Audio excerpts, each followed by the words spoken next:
Gotcha.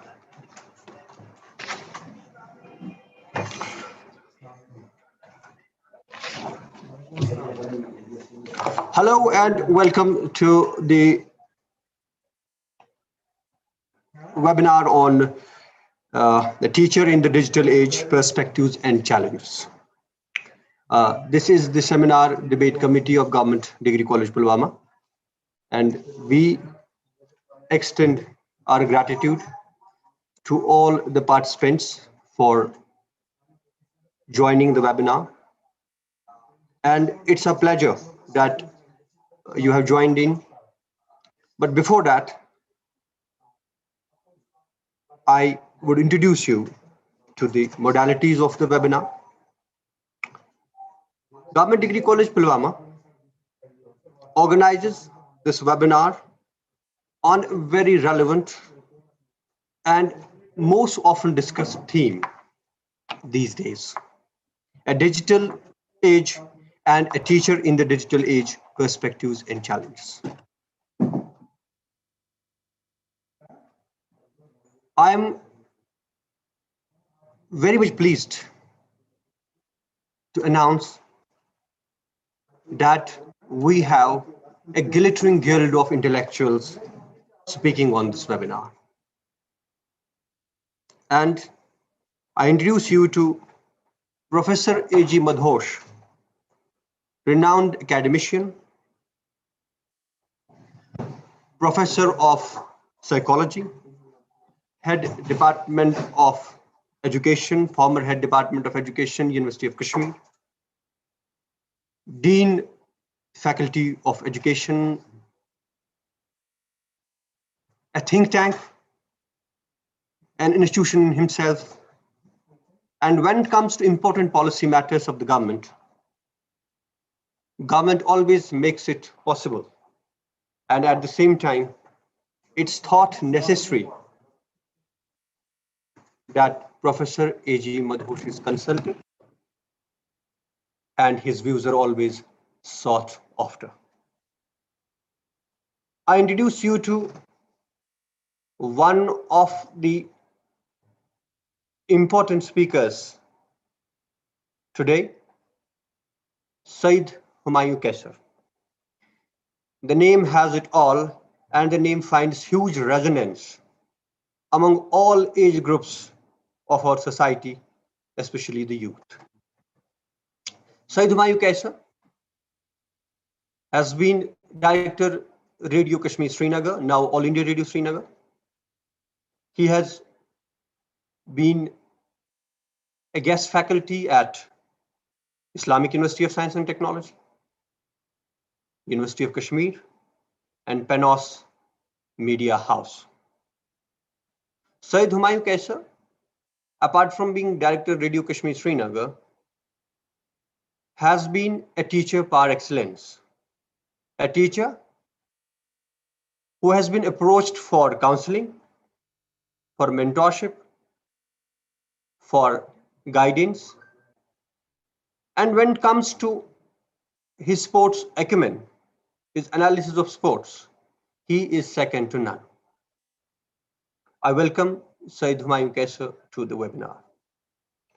I welcome Professor Bilal Ahmed Kallu, Assistant Professor, South Campus, University of Kashmir.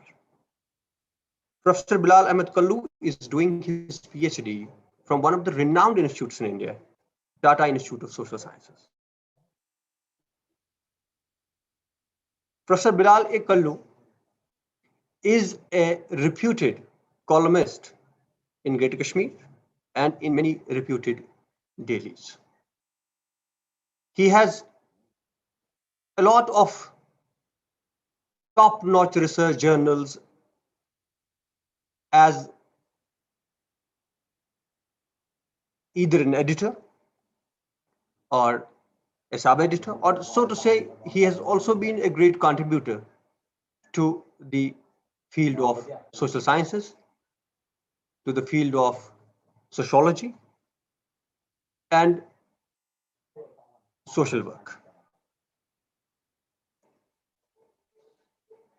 I welcome you On behalf of my principal, Professor Farooq Ahmed Andrabi, who has right from the word go been a very important guide and has a chef anchor role to play in making this seminar a success and a reality. Professor Farooq Ahmed Andrabi, with his great stewardship skills, has been guiding us all through and made it a point that he plays a very wonderful host of this webinar.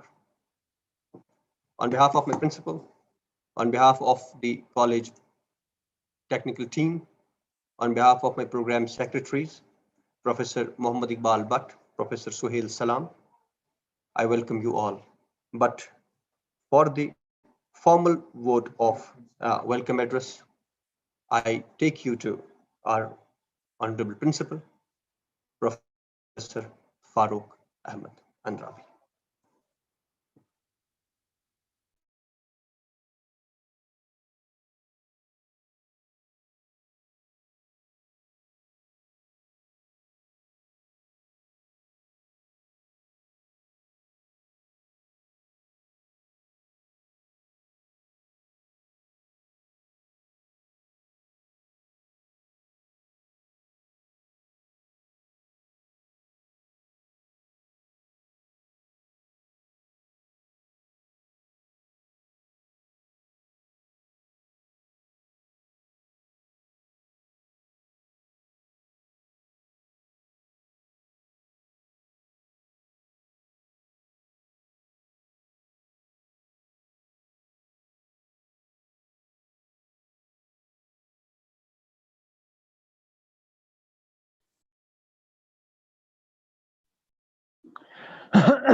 I request Principal Government Degree College Pulwama, Professor Farooq Ahmed Andrabi, to present the welcome address to welcome the guests, and that will be the formal welcome address from Honorable Principal Government Degree College Pulwama, Professor Farooq Ahmed Andrabi.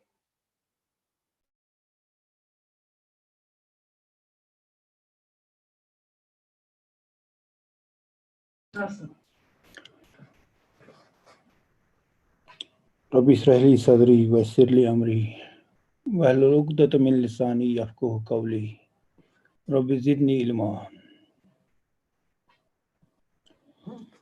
Our revered guests,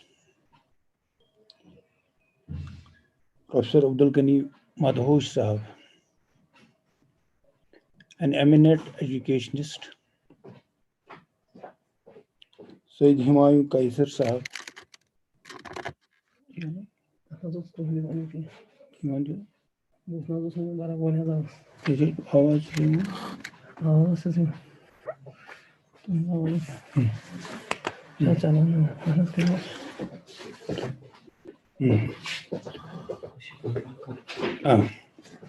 Once again I'm starting with afresh. Rabbi shrah li sadri wa yassir li amri wahlul 'uqdatam min lisani yafqahu qawli. Rabbi zidni ilma. Our revered guests, Professor Abdul Ghani Madhosh Sahab, an eminent educationist, Mr. Sayyid Humayun Kaisar Sahab, former director, All India Radio Srinagar, Mr. Bilal Ahmad Kullu Sahab, Professor Bilal Ahmad Kullu Sahab, Assistant Professor, South Campus University of Kashmir, Mr. John Sahab, anchor of today's program, convener debate and seminar committee, Iqbal Sahab, our technical supporter, Suhail Salam Sahab, my other colleagues, departmental colleagues, and above all, my dear students. It gives me pleasure to be a part of today's program that has been organized by our college. And I have the honor in welcoming the teachers and eminent persons of this area, eminent persons of this soil. Basically, we are teachers and we are celebrating the Teachers' Day. And on this day, we have a very eminent educationist academician, Mr. Professor Abdul Ghani Madhosh Sahab with us. I welcome you, sir. I know you from very old days. When I have been a student, I have heard about you. And I have very many interactions with you at Ratna College, at one more college, sir. And I personally met you at your residence. How much dedication you have behind your profession, how much passion you have behind your profession. It is an open fact that all of us know, and you are coming to this, and you are joining to this, rather joining to this platform is giving respect to we people. And perhaps we love to be with you because this program was delayed and you have spared yourself, you have given us a time, not on one day, but today also. It's a pleasure for me, really. I know how you are performing at this time, at this age of our, how you are supporting so many people, so many students, so many other people who are silent sufferers by nourishing them by your brain, sir, because you have been bestowed with a very good and with a very open-minded, you are an open-minded person. And how people, how students are pursuing their career or how they are able to carry their career with your support. I am welcoming you once again to this program for this today's webinar, and I'm very pleased to see you here.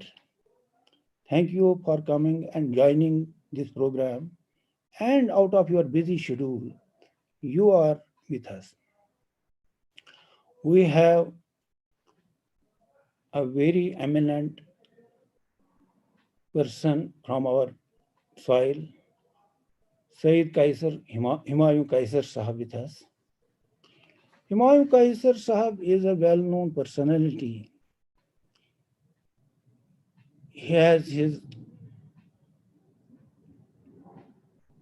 familiarity not within the J&K. He is a world-renowned person,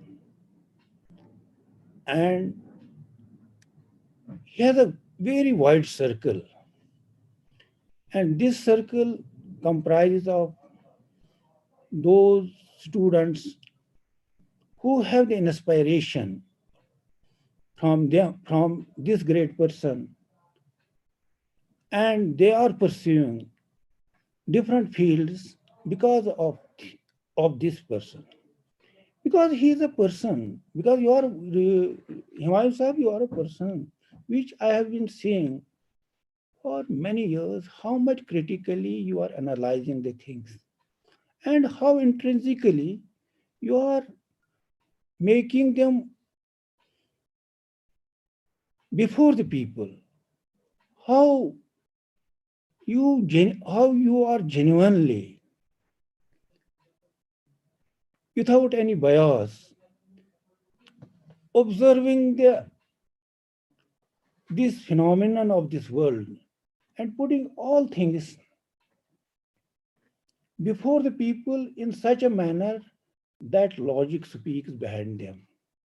You are coming to this and joining to this institution because because of your busy schedule is adding definitely a feather to we people who are happy, really very happy that you are with us. You have previously joined this webinar. Today you are with us. Once again, I am welcoming you on this webinar on behalf of my college. And we have One more eminent scholar who is a budding youth, Mr. Professor Bilal Ahmad Kalu Sahab.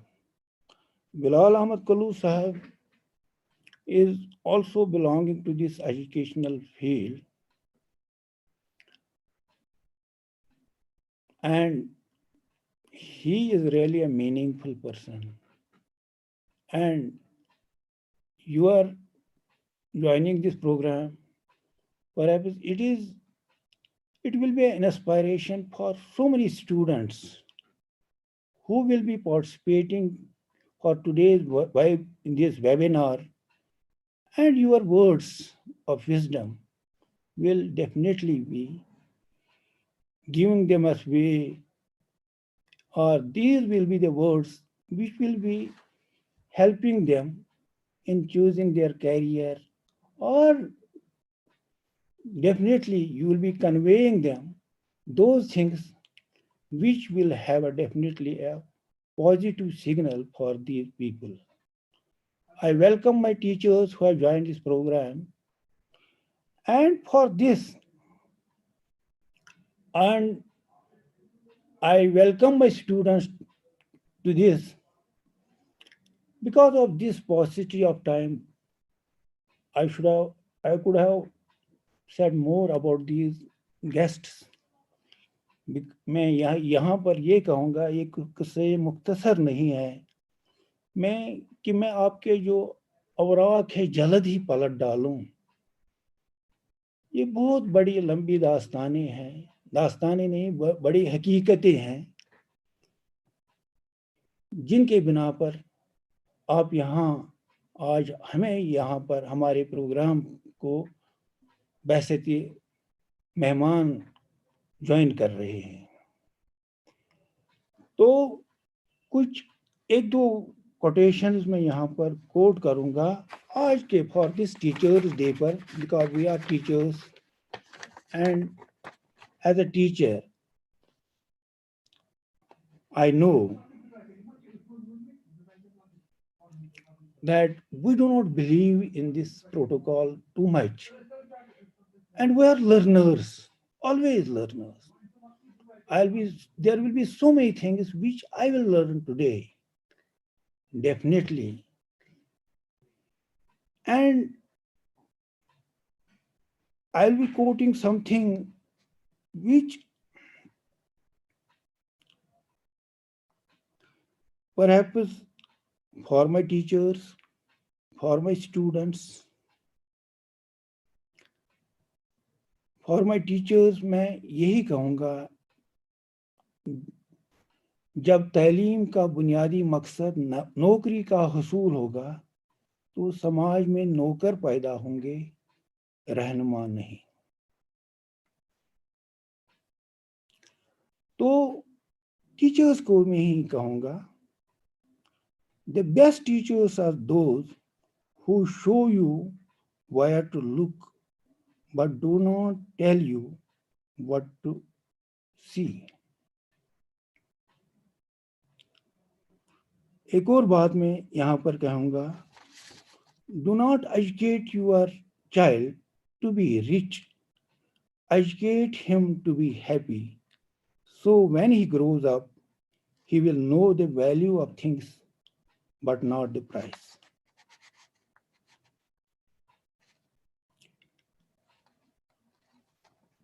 तो student को मैं lastly कहूँगा, I will not be taking enough of time. I want myself join and listen this program from the voices of the others. तो students को मैं यही कहूँगा, मनानम क्या संगाई न साजम, मनानम क्या जहर नौशी न साजम। हमारा आपका काम है पत्थर से शीशा तराशना, और आपका काम है जहर से इसका तिर्याक ढूंढ डालना। Thank you very much and joining this program. Thank you.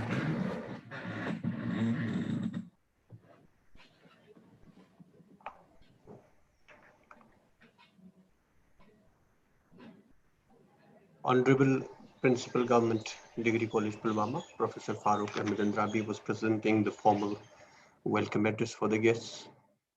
And we are very much honored to have you with us. And we are even more honored that so you have put in some kind words for the students as well, for all the guests and for the participants. And it's taking us some time to admit our participants. The names of the participants that show up on our screen, we admit them.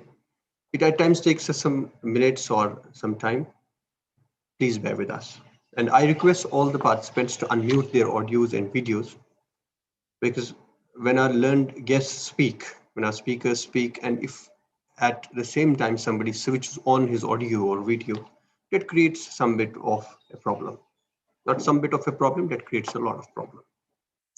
And again, we are so very honored to have with us, as I presented the introduction of the webinar, I welcomed all the guests with us, but today we are very much honored to have within the seminar, an academician par excellence, a reputed psychologist, former Dean and Head Department of Education, Professor Aj Madhosh. And at the end of the seminar, I'm sure that we will have some major takeaways from his talks, from his presentation. And we are equally honored to have with us Said Humayun Kaisar, and the name has it all.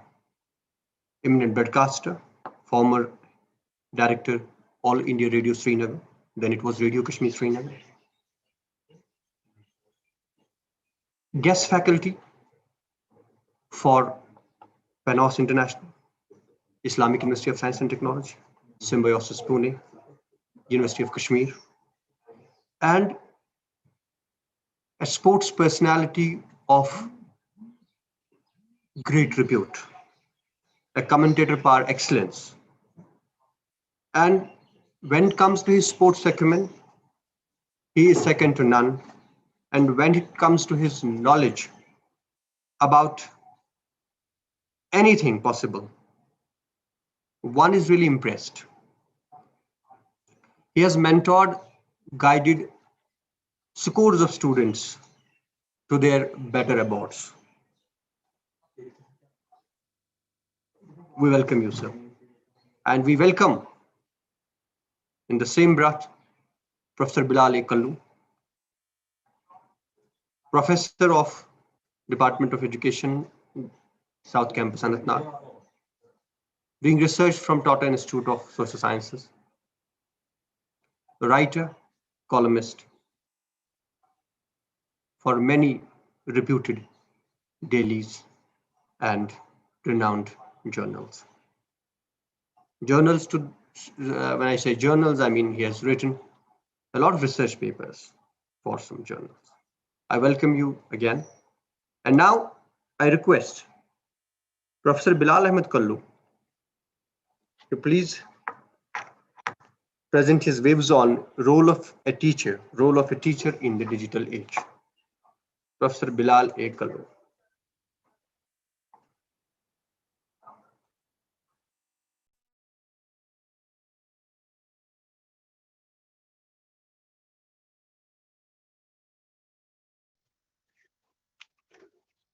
Hello. Assalamu alaikum warahmatullah. I hope I'm audible to everybody. You are, sir. Please go on. Okay. Thank you very much. Respected Principal Government Degree College, Pulwama, Professor Andrabi Saab. We have one of the renowned academicians that have already introduced, who has been also my teacher. So it is an honor to have an opportunity where my teacher is actually speaking And I have to share this stage as well, Professor Abdul Ghani Madhosh Saab.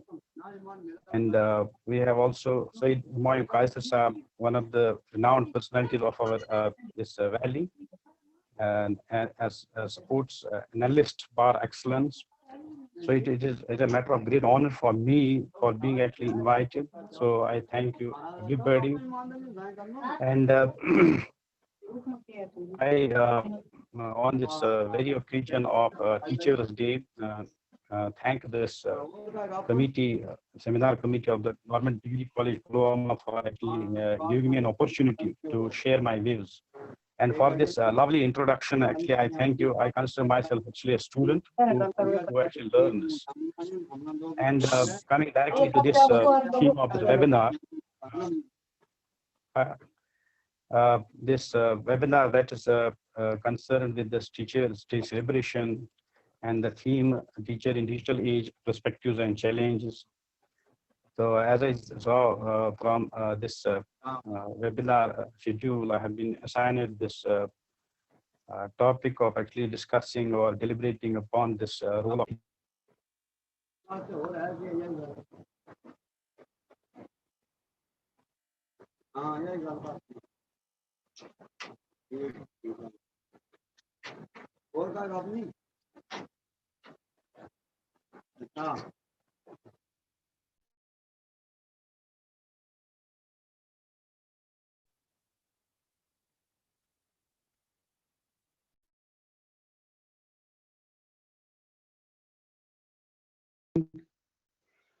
and learning.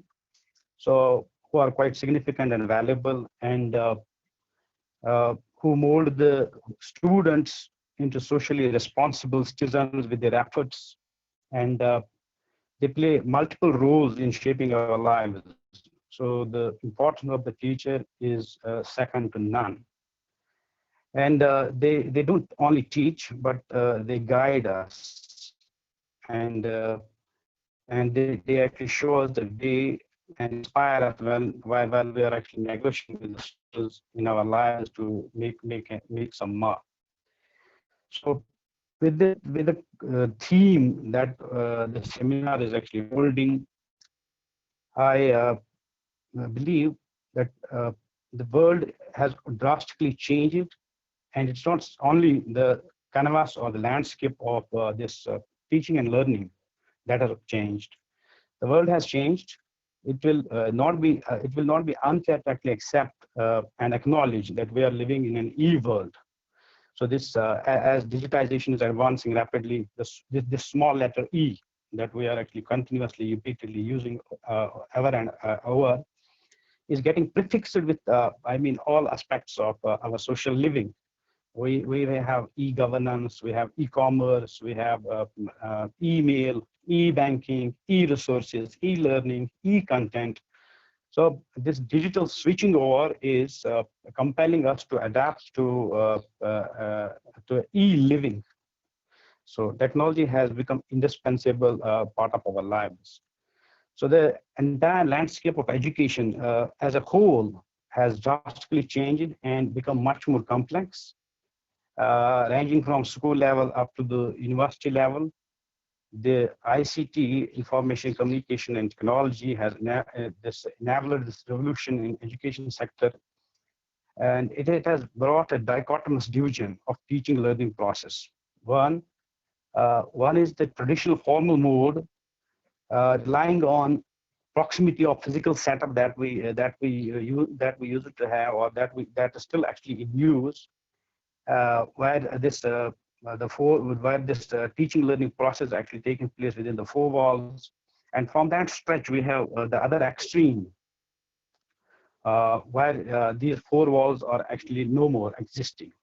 So a school building with classrooms, children enjoying the ambience of face-to-face learning, and the other one, that is actually the virtual online mode, that's completely mechanical and devoid of any physical proximity, and is actually borderless. So this is that kind of that stretch of extremes we are talking about. This educational landscape has actually witnessed it because of this transformation. So as we know, teaching for a long remained a teacher-centric this endeavor aimed at defining this personality of the learner with knowledge, skills, and attitudes to facilitate harmonious adjustment of learner in a society. So based on developments in research, practices, procedures, and processes associated with teaching, learning, they got internalized as new technologies and tools that have been supplemented. Teachers to make learning more and more effective and learner-centric. So these teaching aids paved way into teaching professions from a very humble beginning. So when it used to be simply this conversation between the teacher and the taught, then all of a sudden this incorporation or utilization of teaching aids, it started actually gradually. So at the very beginning, we had some manual type of things that the teacher actually used to use in order to actually make the class delivery quite effective. And that beginning where these very humble or simple teaching aids were actually incorporated in this teaching profession, this journey has actually now landed us into an arena where altogether this entire this landscape of changes where this education has actually changed. So this journey of ICT, I mean, has made that made its actually humble beginning with the introduction of simple, say, audiovisual aids like television, radio, film strips, projector, and then this continuity in this technological progression has actually now gifted this teaching learning this landscape with so many these tools, gadgets, or techniques that are actually facilitating this craft of teaching and learning. So and that we witness as of now has completely transformed our education system into a digitally dependent enterprise. So apart from this technological turnover, global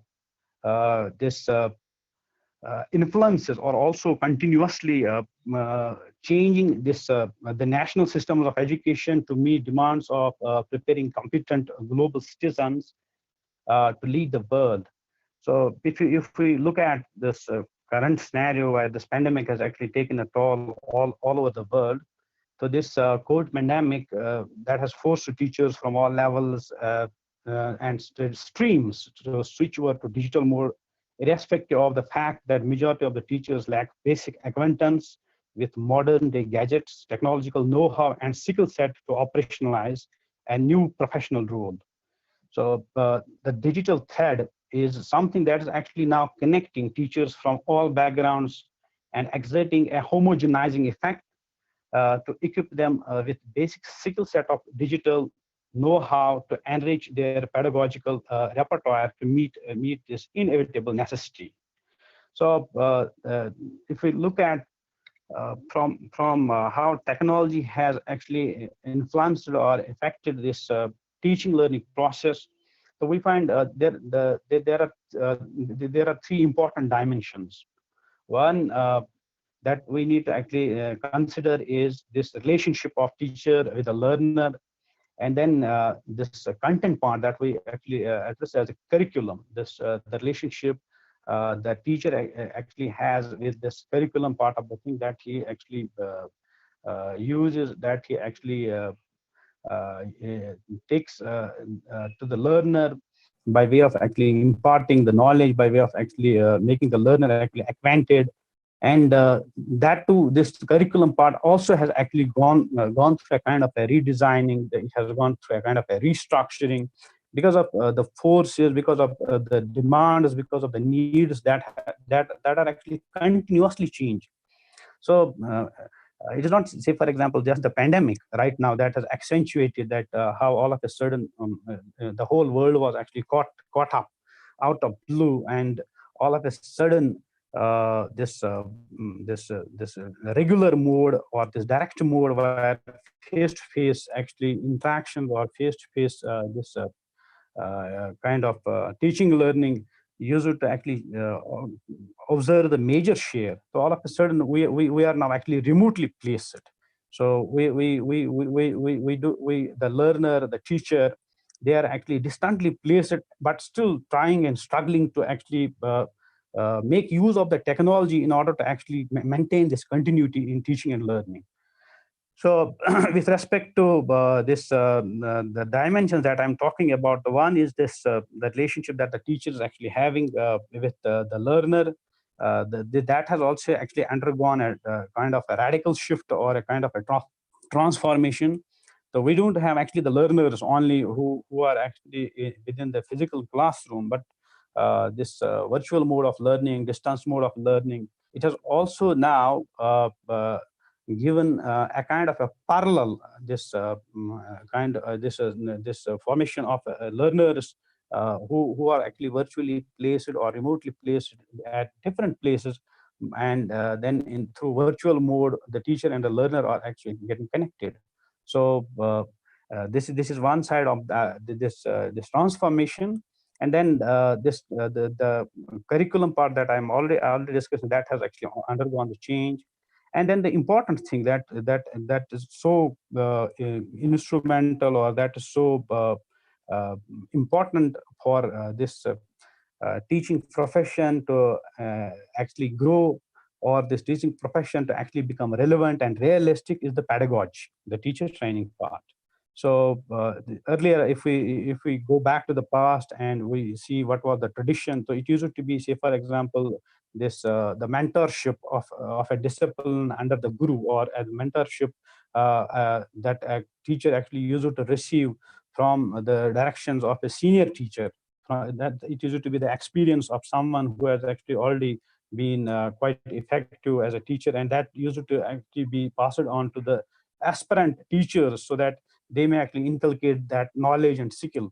But because we are actually living in such a world where this change is so rapid, change is so fast, so this and this technology has been actually incorporated in training part as well. So the models, these methods, they are actually changing very rapidly, and they are actually helping these teachers to equip themselves with what is actually seen by the research being more effective or more relevant modes of these methods of teaching, the models of the teaching, so that they can actually be in a position to do their job with a professional this bent of mind. So that too is something that is to be actually discussed. So it is, and at the present stance, when we believe this electronically driven world is actually so dependent on this technology, so it leaves no space. It leaves a very lesser space for a teacher, that he may actually be quite indifferent towards this technology, but it actually creates more opportunities for the teacher. So it is not, say for example, the managerial mantra like give up, give up. It is gear up or give up. Or say for example, the perform or perish. So this is more or less quite offensive if you use it, but uh, uh, these managerial or corporate mantras that are highly authoritative in tone and tenure seem disrespectful if we actually relate them with the teachers. So in tune and tenure, say, because of this, we cannot, knowing this noble the stats of teaching teachers within the society. So it is something that the teachers themselves are actually supposed to realize, that with the passage of this time, the developments that are actually taking place.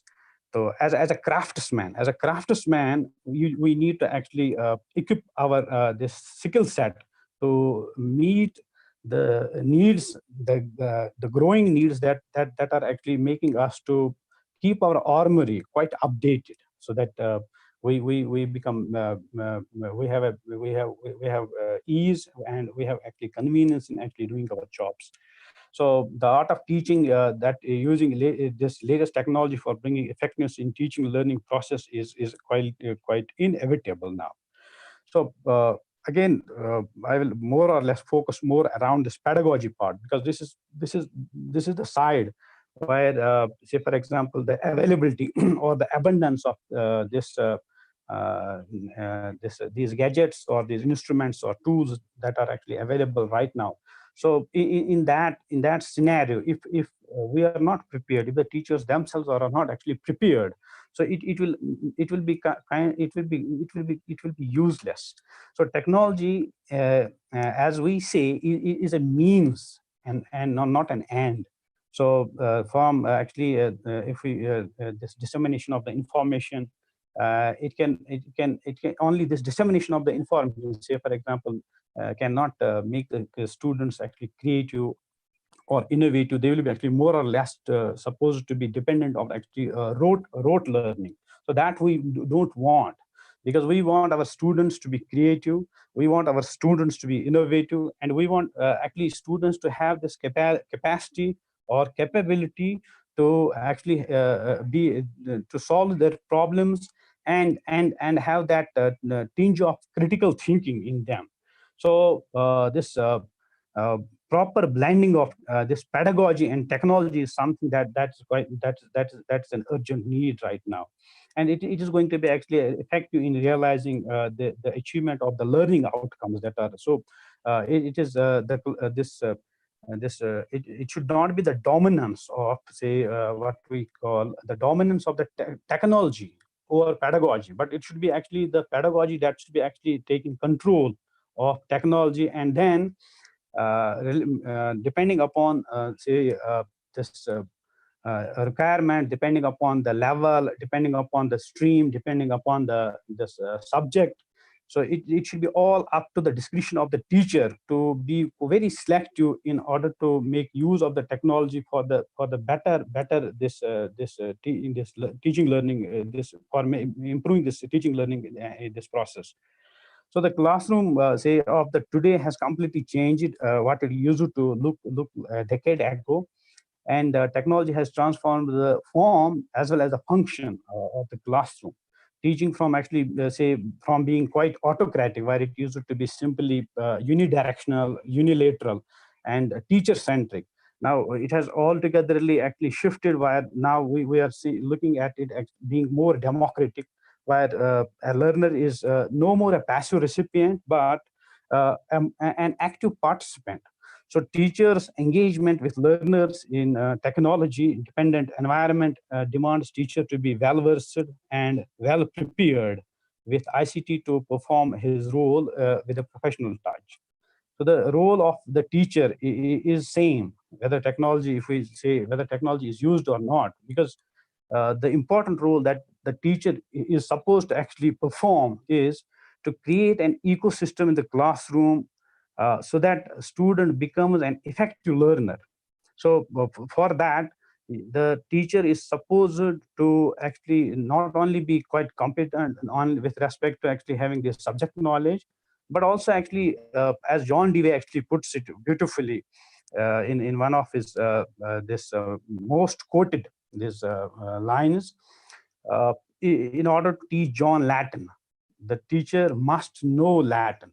So that is the subject master. But Dewey actually concludes, in order to teach John Latin, the teacher must know Latin as well as John.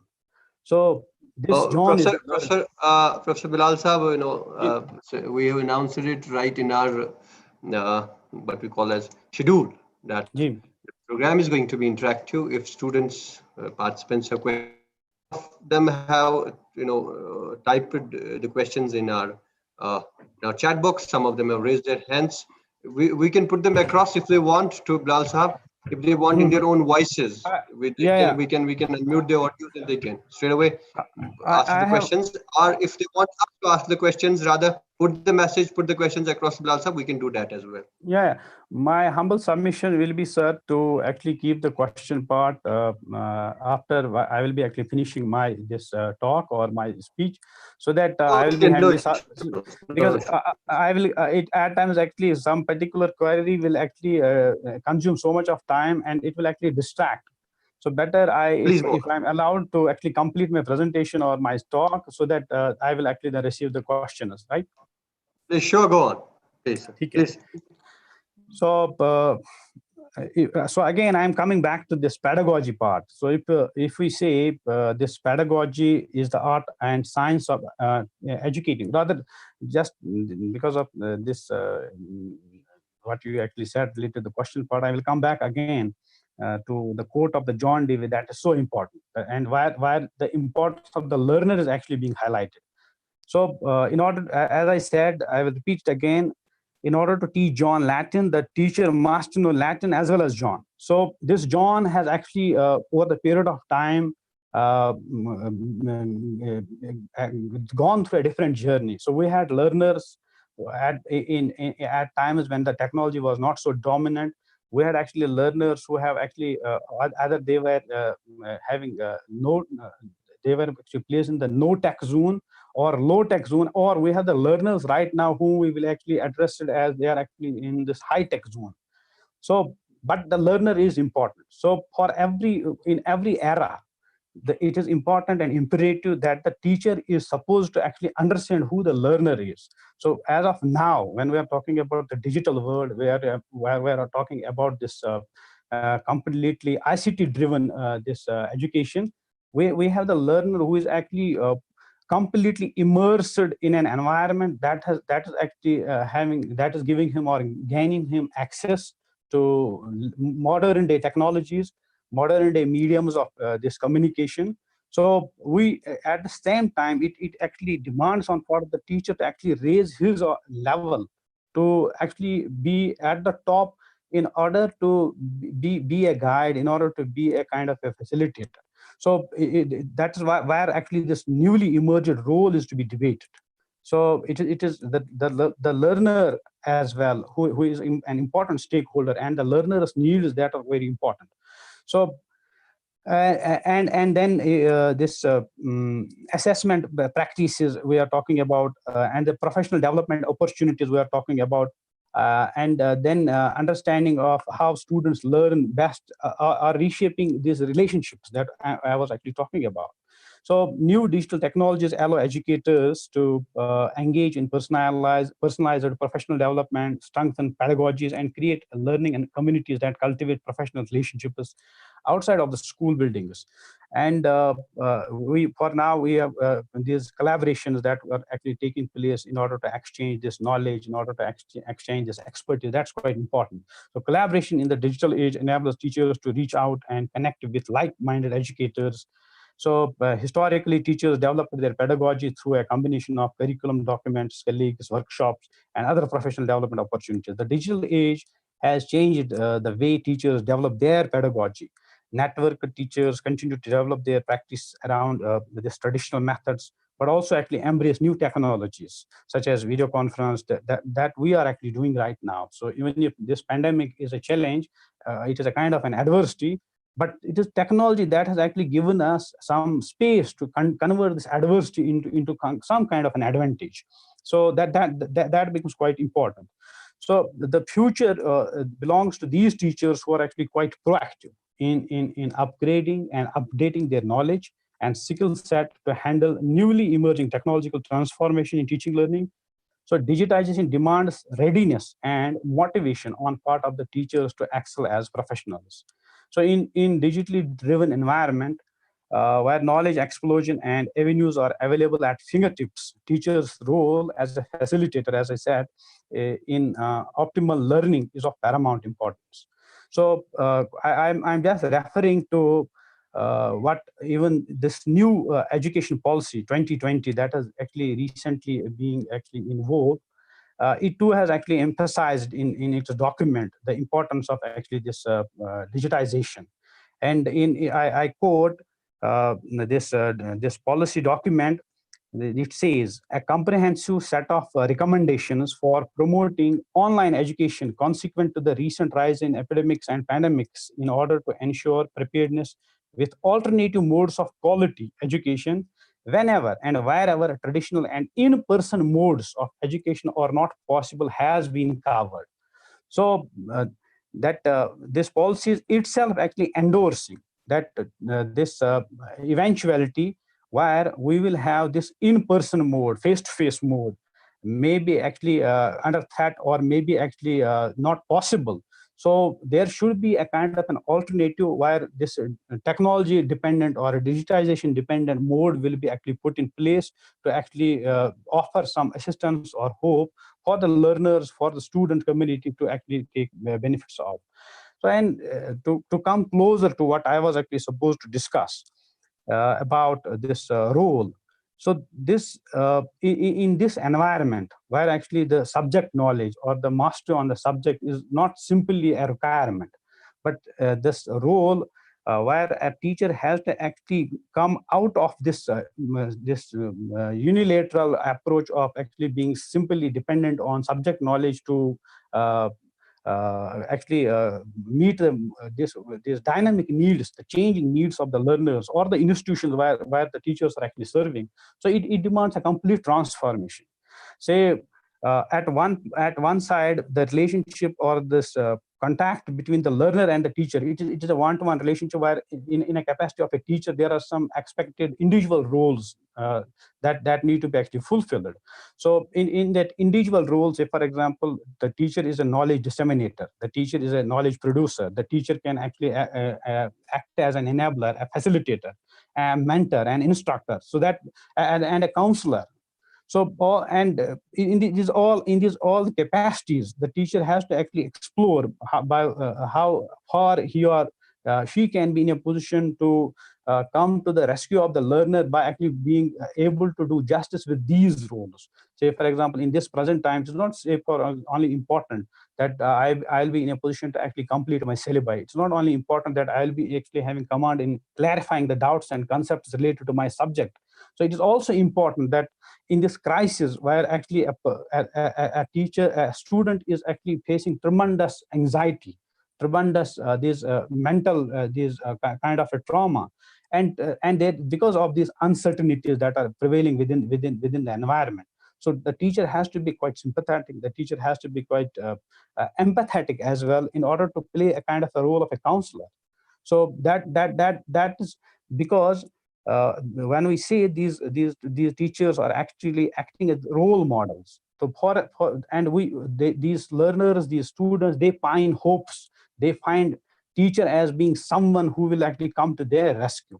So for actually coming to their rescue, a teacher needs to be mature enough in order to actually adapt and inculcate these roles in the form of the enabler or a counselor or a mentor, where beyond that subject mastery, the other expectations are also actually being met.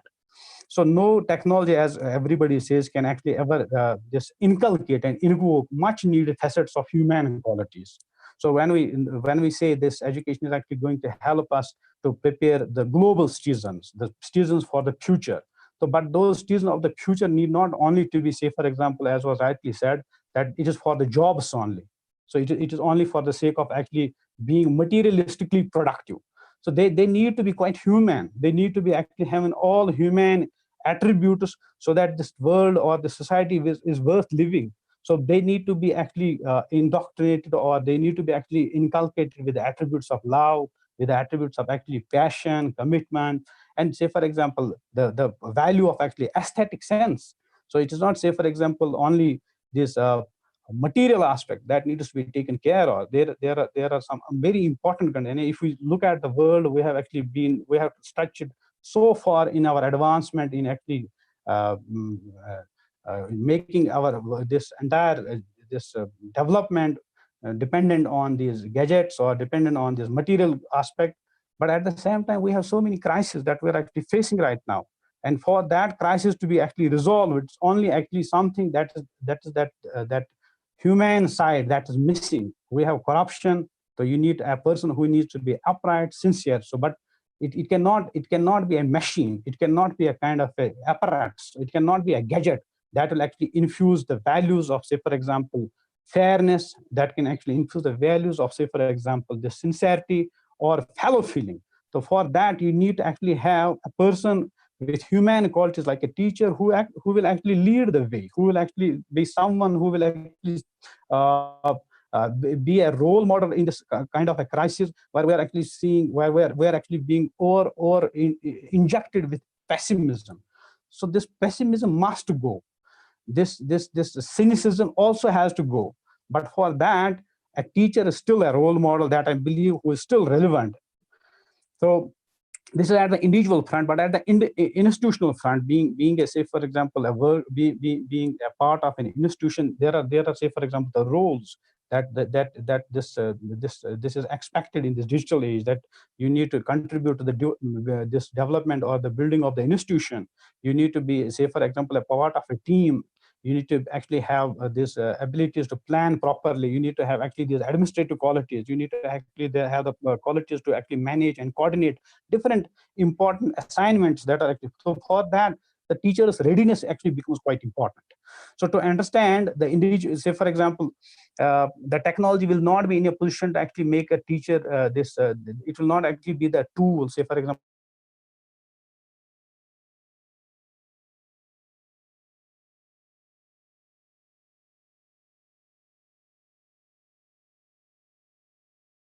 is this diverse and stretched, that there are differences with respect to the individual these attributes of the learners. So tell me what kind of a gadget or what kind of a technology will be put in place that will actually give us this distinction. So it is only possible that if there is a teacher who is actually giving who is providing intensive care, who is actually and who is in such a position that his eye or expertise can actually catch all these intricacies. So identifying this diversity of the learners and then reaching out to such learners with different educational needs, it again demands that the teacher has to play the role that is supposed to be for this doing justice with this job, this profession. So the crisis and say for example and unrest students experience during the entire academic journeys, so those anxieties and apprehensions always find a friendly face of a teacher as a source of hope and optimism. For exemplifying human attributes, it is still the teacher who is followed as a role model, as I actually discussed it. So no machine, as I said, or device is capable of actually inculcating true values like love, aesthetic sense, fellow feeling, compassion, empathy, sacrifice, tolerance, generosity, and gratitude. So as we experience this moral bankruptcy and value degradation, has destabilized this human society and pushed it deep inside the cocoon of crisis. So the young generation is becoming vulnerable to different forms of threats. Teachers as torchbearers of enlightenment can play a pivotal role to pull society out of the dungeons of this darkness. So technology can enhance teaching, but never replace it, that we all admit. And the stature and significance of teachers' role is indispensable as well as irreplaceable, as I say. So I will conclude my talk with a verse from Allama Iqbal Rahmatullah Alayh, one of the most enlightened luminaries of all times. So I quote him, Sheikh मकतब एक इबादत घर है जिसकी सन्नत है रूही इंसानी. So this ruhi insani, that is actually something that is actually missing. So and we rely and repose our trust on the competence and the ability of the teacher being a role model to actually get it back. So with this, I thank you for this opportunity in sharing my views, and I am quite open if there are some queries now.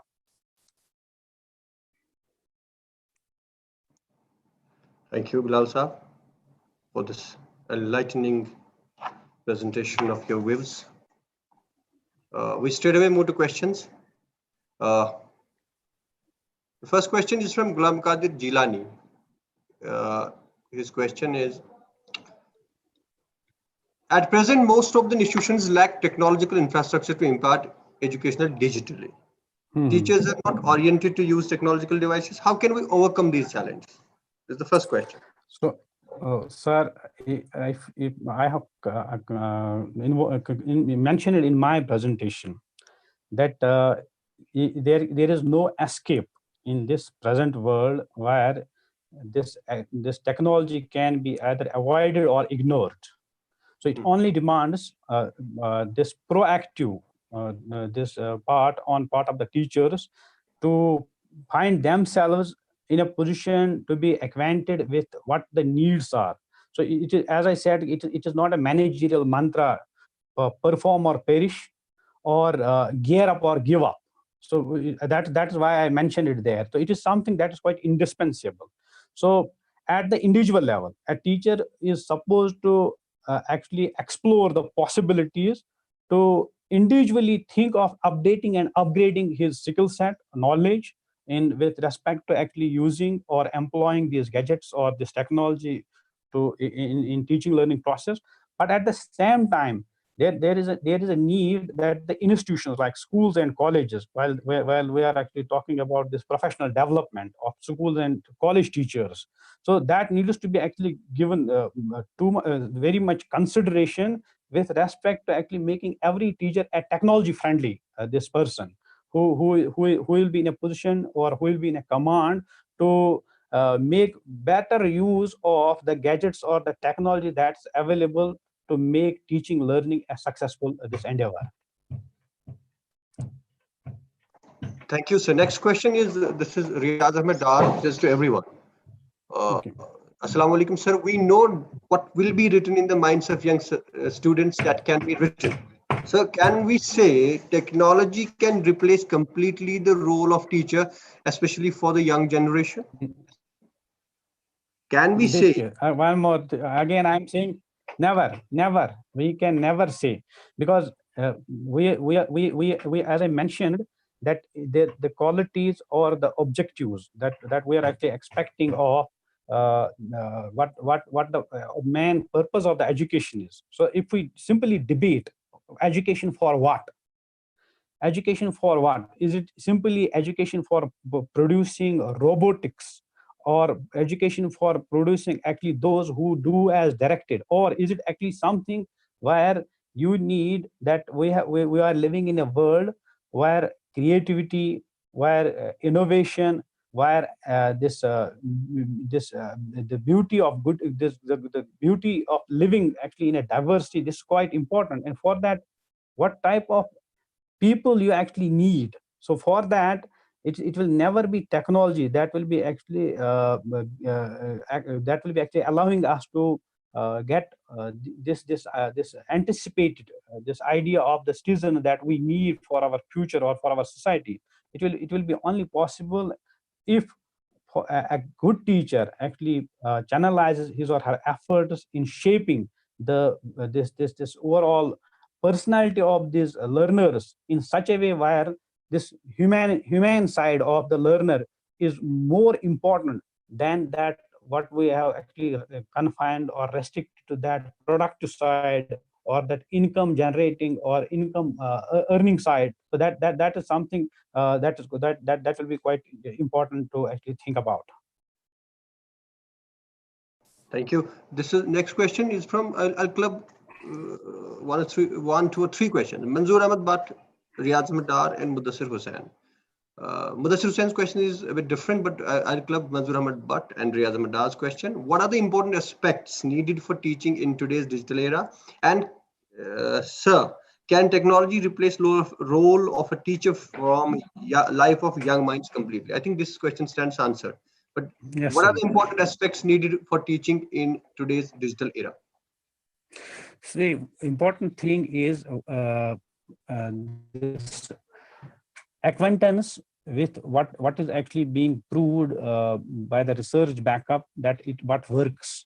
So it is say for example the technology that is actually being used, that is actually easing at one side the workload on the teacher, that is not simply about knowledge dissemination.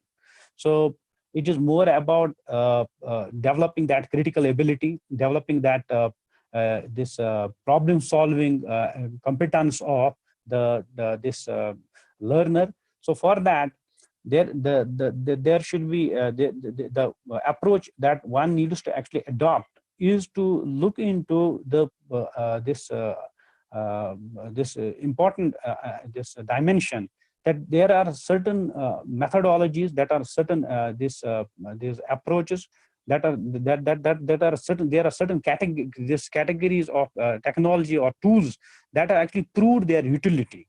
So rather than actually randomly actually experimenting with everything, it will not be useful, or it is not something that is actually a wise way to handle this utilization of technology. But it is important to actually look for the advice. It is important to actually look out from the research from the research point of view, which technologies are actually relevant in what particular stream or subject, or in what particular point at what particular level as well.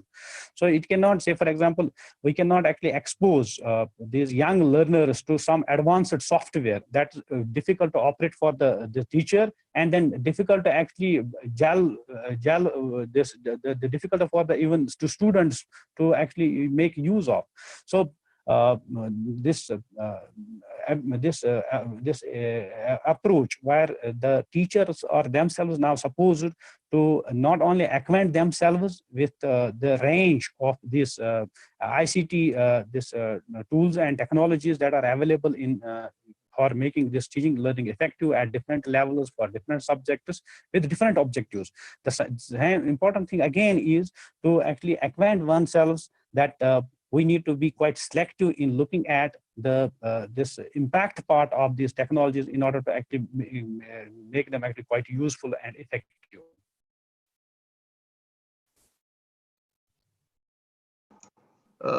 Thank you. Abdul Wahid Shah, Zahib Salim, and Riaz Ehrar. One question stands answered. Teacher role of a teacher vis-a-vis technology, and has the teacher now been reduced to a redundant entity? But you answered this question, sir. I'll put in this issue.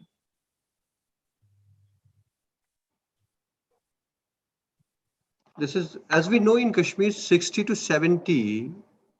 Is it percent? But he has written the number. 60 to 70 of the teachers don't even know Google or email. How can they help our society?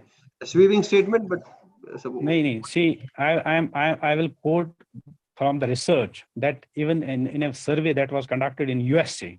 So at times we become too much cynical. It's a kind of what we say that tendency at times we too much actually look down upon our own birth and start unnecessarily actually having an illusion that the others are much better. This needs to be stopped.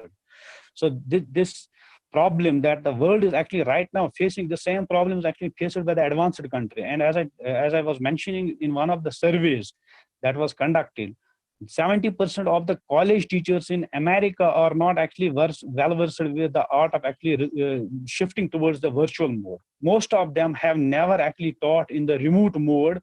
So it is actually a problem for them as well to now be in a position to automatically update themselves within a short period of time, and then switch over in using this remote or distance mode or online mode to come as a potent kind of an assistance for the learners. So the point is, it is something that is common everywhere. So it is simply the degree to which we have been, say for example, the biggest disadvantage for the countries like the Asian countries or the developed countries has been this, that we have been quite late. We have been actually quite late in our routine times to move and share some load of this formal mode of teaching by actually creating or getting well versed with this alternative mode of this using ICT based this virtual mode. So those countries that have actually already taken some lead. So for them, the pandemic was not so dangerous, or the pandemic was not so destructive, because their preparedness of the past has now become an asset for them, where they stand actually much ahead in terms of being in a position to ward off this impact of COVID or impact of this pandemic in the disruptions that have been actually caused. Say for example, our teachers in our teacher training programs are now actually getting exposed to say for example development of the e-content. But if we compare that what is the history of development of this e-content, it has a long kind of this beginning in the other parts of the world. So for us, this e-tutorial or e-content is something that's quite new. But for those countries that have actually that are actually now switching over to the advanced modes of this remote learning, so they are actually much better placed in comparison to us. So this comparison actually comparing Kashmiri teachers or comparing those people who are actually involved in teaching, learning, and then talking about their this lack of preparedness. So this lack of preparedness is quite universal. But this has been actually, this lack of preparedness has not been actually exposed with reference to Kashmir context, but this lack of preparedness across the world has been seen now as a universal feature. So this is my answer.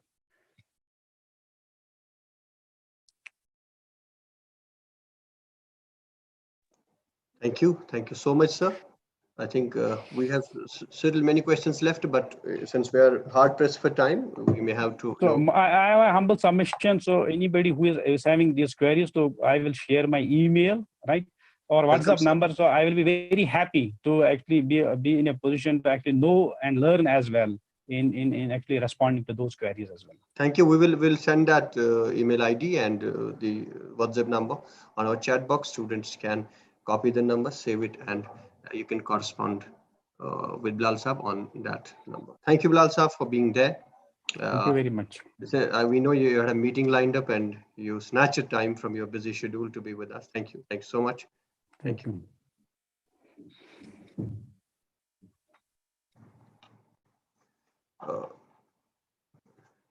Now, as you all of you know that the webinar has many wonderful things lined up, and the theme is a teacher in the digital age, perspectives and challenges. And I think a teacher is a huge presence beyond a classroom as well. The swagger of a teacher is often copied outside the classroom, only to create in ourselves that sense of power that the teacher has. At times, we remember a teacher. We remember him by way of his sweet, wonderful, motivating words. And a teacher is always a role model, always someone to look up to. I personally have a teacher in my life, have many teachers, and I have been inspired by one wonderful teacher who has been a teacher par excellence beyond the confines of a classroom. And it's my pleasure to introduce you to Saeed Humayun Kaisar. The second presentation lined up is by Saeed Humayun Kaisar, a teacher beyond classroom. Now, we send it over to Saeed Humayun Kaisar. Sir, please unmute your audio. We are unmuting you and asking you to unmute.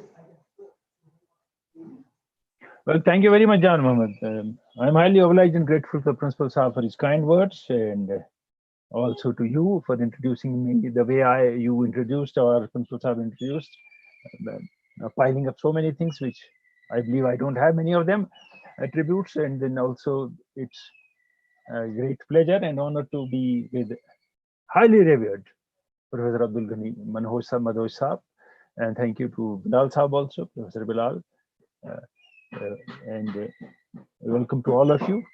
Well, as Jan Mohammed said, that I've been somebody who has been teaching outside the classroom, but I've been teaching in various universities and BBC, World Service Trust, and Ford Foundation, PANOS, and all those, and conducting workshops also for the last 26 years. Now, apart from being a part of a teaching process, which is rather indirect. Now coming to the topic directly, and I would request Jan Mohammed that you can very well stop me and ask questions whenever you feel like. So I don't have any issues there. Well, we are into a digital world, everybody knows it, there's nothing new about it. But what we have been plunged into is accidental. So don't take credit for it. No, it's accidental. We have been pitched into it, we have been pitchforked into it, and we have been caught off guard, and seriously off guard in this digital whatever we are doing now, because we never planned it. In 2018, I had a session with assistant professors in University of Kashmir Academic Staff College, and the subject I was discussing was use of social media for learning and teaching. And 99% teachers hadn't used it. Well, they had no idea. WhatsApp pe gapshap jhoot, Facebook pe fake book, that's all, nothing beyond that. So, but when you move out, You find people who have been using it, say, for teacher-student interaction individually, for discussing things, for passing on your assignments, and then teacher passing on study material links and all those things.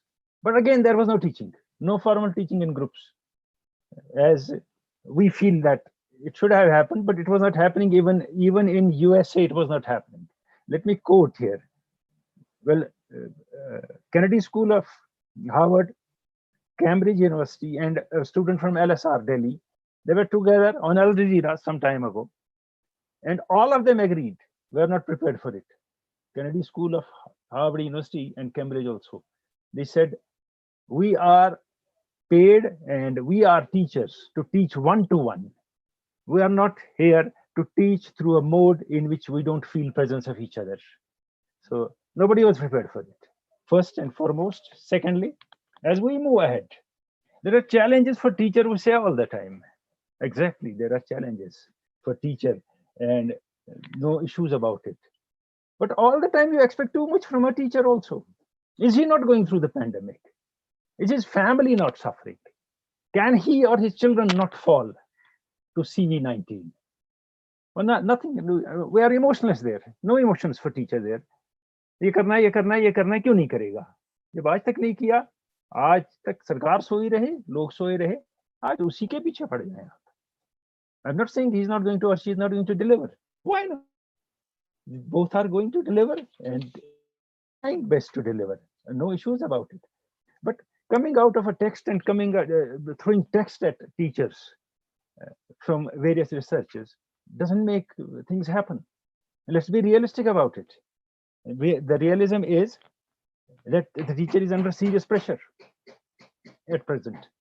He is facing or she is facing an unprecedented situation, the teacher. Firstly, you have connectivity issues, then you have phone issues, then you have issues related to your, apart from network, then is government paying you for using your phone continuously for 6 hours a day and spending on it on recharge? So there are many issues the teacher is also facing. Agreed. We have to move beyond it. Agreed, the teacher has to teach, come what may. And another part of it is, teacher and student both are not used to it. There is no contact, no body language. There is no presence. Teacher is talking to an opaque screen. Because if he has all on the screen, the network will not support it. He is talking to a wall. And same case is student is listening, but he's not able to approach the teacher directly. Because he's not, it's not a bad way, but he's not used to it. Have we ever tried to think of teacher's point of student's point of view also in this? This is 19th, listen to me, this is, remember, 19th webinar or Zoom or whatever I'm doing in the last 3 months over various subjects and including a teaching process and all that. I'm not a formal teacher, I agreed. But I'm a bystander who looks at things, who observes things, who analyzes things. And I have my children, I have my students, I have my people, my ward, who interact with me. And I come to know about certain things related to them. Well, when we are teaching through this mode, digital mode, I'm talking of present. I'm not talking of hypotheses and hypothetical situations. I'm talking of present. When a teacher is teaching from home, he has some obligations with home also. He may have some distractions also, she may. You can't expect a teacher to be for 2 hours only glued to a screen and doing nothing for his family or expecting nothing out of him. Going to school is something else. But here when he is in home, expectations rise of the family also. And the same is the case with student. The problem with this kind of a teaching, what I have seen is that for 6 hours or 5 hours a day, you keep on teaching students in digital mode. In school, in college or school, you have breaks. You can look right, you can look left, you can talk to your friend, you can relax as well at times. And here, you are only looking at a screen for 6 hours. That is 5 hours a day. That is too much for student. Students won't absorb after 50, 40, 30 minutes. You can't go on speaking for, say, 1 hour and expect them to absorb it all. 10 minutes, 10 minutes, 15 minutes, 30 minutes at the maximum, then break. Because we are not used to this kind of technology. We are not used to this kind of digital platform, which has been thrust upon us. It's by accident. I'm saying again, it's not by design. We are not made to use it, and we had not tried using it, as Bilal Sahab also said, because we never tried it before. Had we tried it, we would have been better off till the issues and problems would have remained. And then another distraction in home ambience, forget it. Let's go ahead. When you go to a school, you interact with students, you chit chat, you talk nonsense, doesn't matter. It still helps you. It relaxes you. You play, you participate in different things. That cannot be replaced by digital platform. Comfort me. No. If you participate in a drama, in a singing society, or you kick a football, can that be replaced? No, that cannot be replaced by this. Because this, once I have discussed with Professor Madhosh also, will schools be replaced? He said never. And then Finland would have replaced schools. Finland education is the best in the world in school education, but they didn't replace schools. You can't replace schools just like that. Let's reconcile to the fact that both teacher and student are new to this technology, this mode of teaching, this mode of learning. And here, what teachers have to think of when they are taking a class on digital platform, they have to keep the interest of student alive, which is very difficult. Because a student, if the picture is, he's unmuted, his video is muted, his video is not on there, you can't see him. He may be roaming outside, going here and there, and doing whatever he feels like. If he gets bored or she gets bored, so keep interest of the student alive is very important. A bit of sense of humor, some icebreakers, some self-criticism, something to enjoy, just not what I have seen in these lectures, mostly in our environment, not in some of the colleges of, say, Delhi College of Excellence, which I have also interacted with in these recent days, LSR and Miranda, or all those colleges. There, the teacher, while doing work on digital platform with students, is so friendly, so full of humor. The kind of enjoyment, pleasure he gives to the student, and they learn also. Very difficult to do, but they managed it. Here we come and we throw a syllabus at the student and the job is over. That is an issue for the student itself. And then here the teaching is faceless, I said. We are not used to faceless teaching. We are not used to faceless teaching. सामने जब तक teacher ना उसको चाक ना मारा जाए तो क्या होगा? ऐसे नहीं मारने की जरूरत है, मैं ऐसे मजाक कर रहा हूँ आपसे. और एक और चीज भी है. Here, like usual learning, we expect teachers to don many hats, expecting too much from him. He'll be a role model. He will be the best teacher in the world. He will be always available there. Well, one, is the teacher prepared for it? Has the teacher been prepared for it? Two, another very important aspect is there are many things other teacher has to do, many other obligations he has to live up to. We have been quite silent on that. Again, as I move ahead while speaking, and if John Muhammad can allow me, if I see some questions, can I answer them myself? If I see some, I would. It would warrant an answer from Mr. John Muhammad, because if he feels like if I see something on screen, can I answer it, or will he deliver it to me? Then I can answer only. John Muhammad, please. The question is, we have a question from Ghulam Qadir Jilani. Right, the sir. question is, what's the role of a teacher outside classroom? Well, in present situation, the teacher is outside classroom. We have created a kind of a classroom in every home. Every home has a classroom, which is not a classroom, which is not he is used to, neither is teacher used to it. But in normal circumstances, the role of teacher is to interact with students beyond class and beyond subjects. What I feel like, because I have been teaching in so many universities, when I go to teach there, well, I allow even students to sit on windowsill. Doesn't matter to me. Students can move in and out whenever they like. I don't have any issues, maybe because I'm not a formal teacher, one. And then this relaxes them to ask me many things. And whenever I go to teach, I'm simply saying it. It's not something special I am doing. When I go to teach in universities or college of education or academic staff college, and normally there I can be informal dress because I'm talking to assistant professors. When I'm talking to students, I never go in formal dress. I'll be wearing jeans, sneakers, t-shirt or shirt or something like that. They should feel that this man is not defensive and closed. He's not away from us. He's one of us. He's elder, but he's one of us. So that sort of a situation I'm talking of here. Here, I'll come to a role of parents also here. In the present situation and in the digital world, what we are talking of challenges and other things related to access. Well, there are economic implications of digital teaching. Nobody discussed it. Why? Well, I am a student. I have three, a sister and a brother also. One is 10th, one is 12th, one is college. Do all of us have a smartphone? Do all of us have the money to recharge and use data for 4 hours, 5 hours daily? Can we afford it? Can my parents afford it? So there is a situation here also. It's very easily said. नहीं आपको करना है, आपको सीखना है. आप सीखेंगे, लेकिन आपके पीछे बहुत और मामले हैं, मसाइल हैं आपके साथ, जिनके हमने ध्यान नहीं दिया क्योंकि हम मजबूर हैं इस वक्त. हमें जबरदस्ती इसमें आना पड़ा है क्योंकि और कोई रास्ता नहीं रहा. Or again, I'm telling you again, like our education system is just examination centric. Here also, this is being done to conduct exam only, not for you to learn at all. No, not at all. It's just for exam.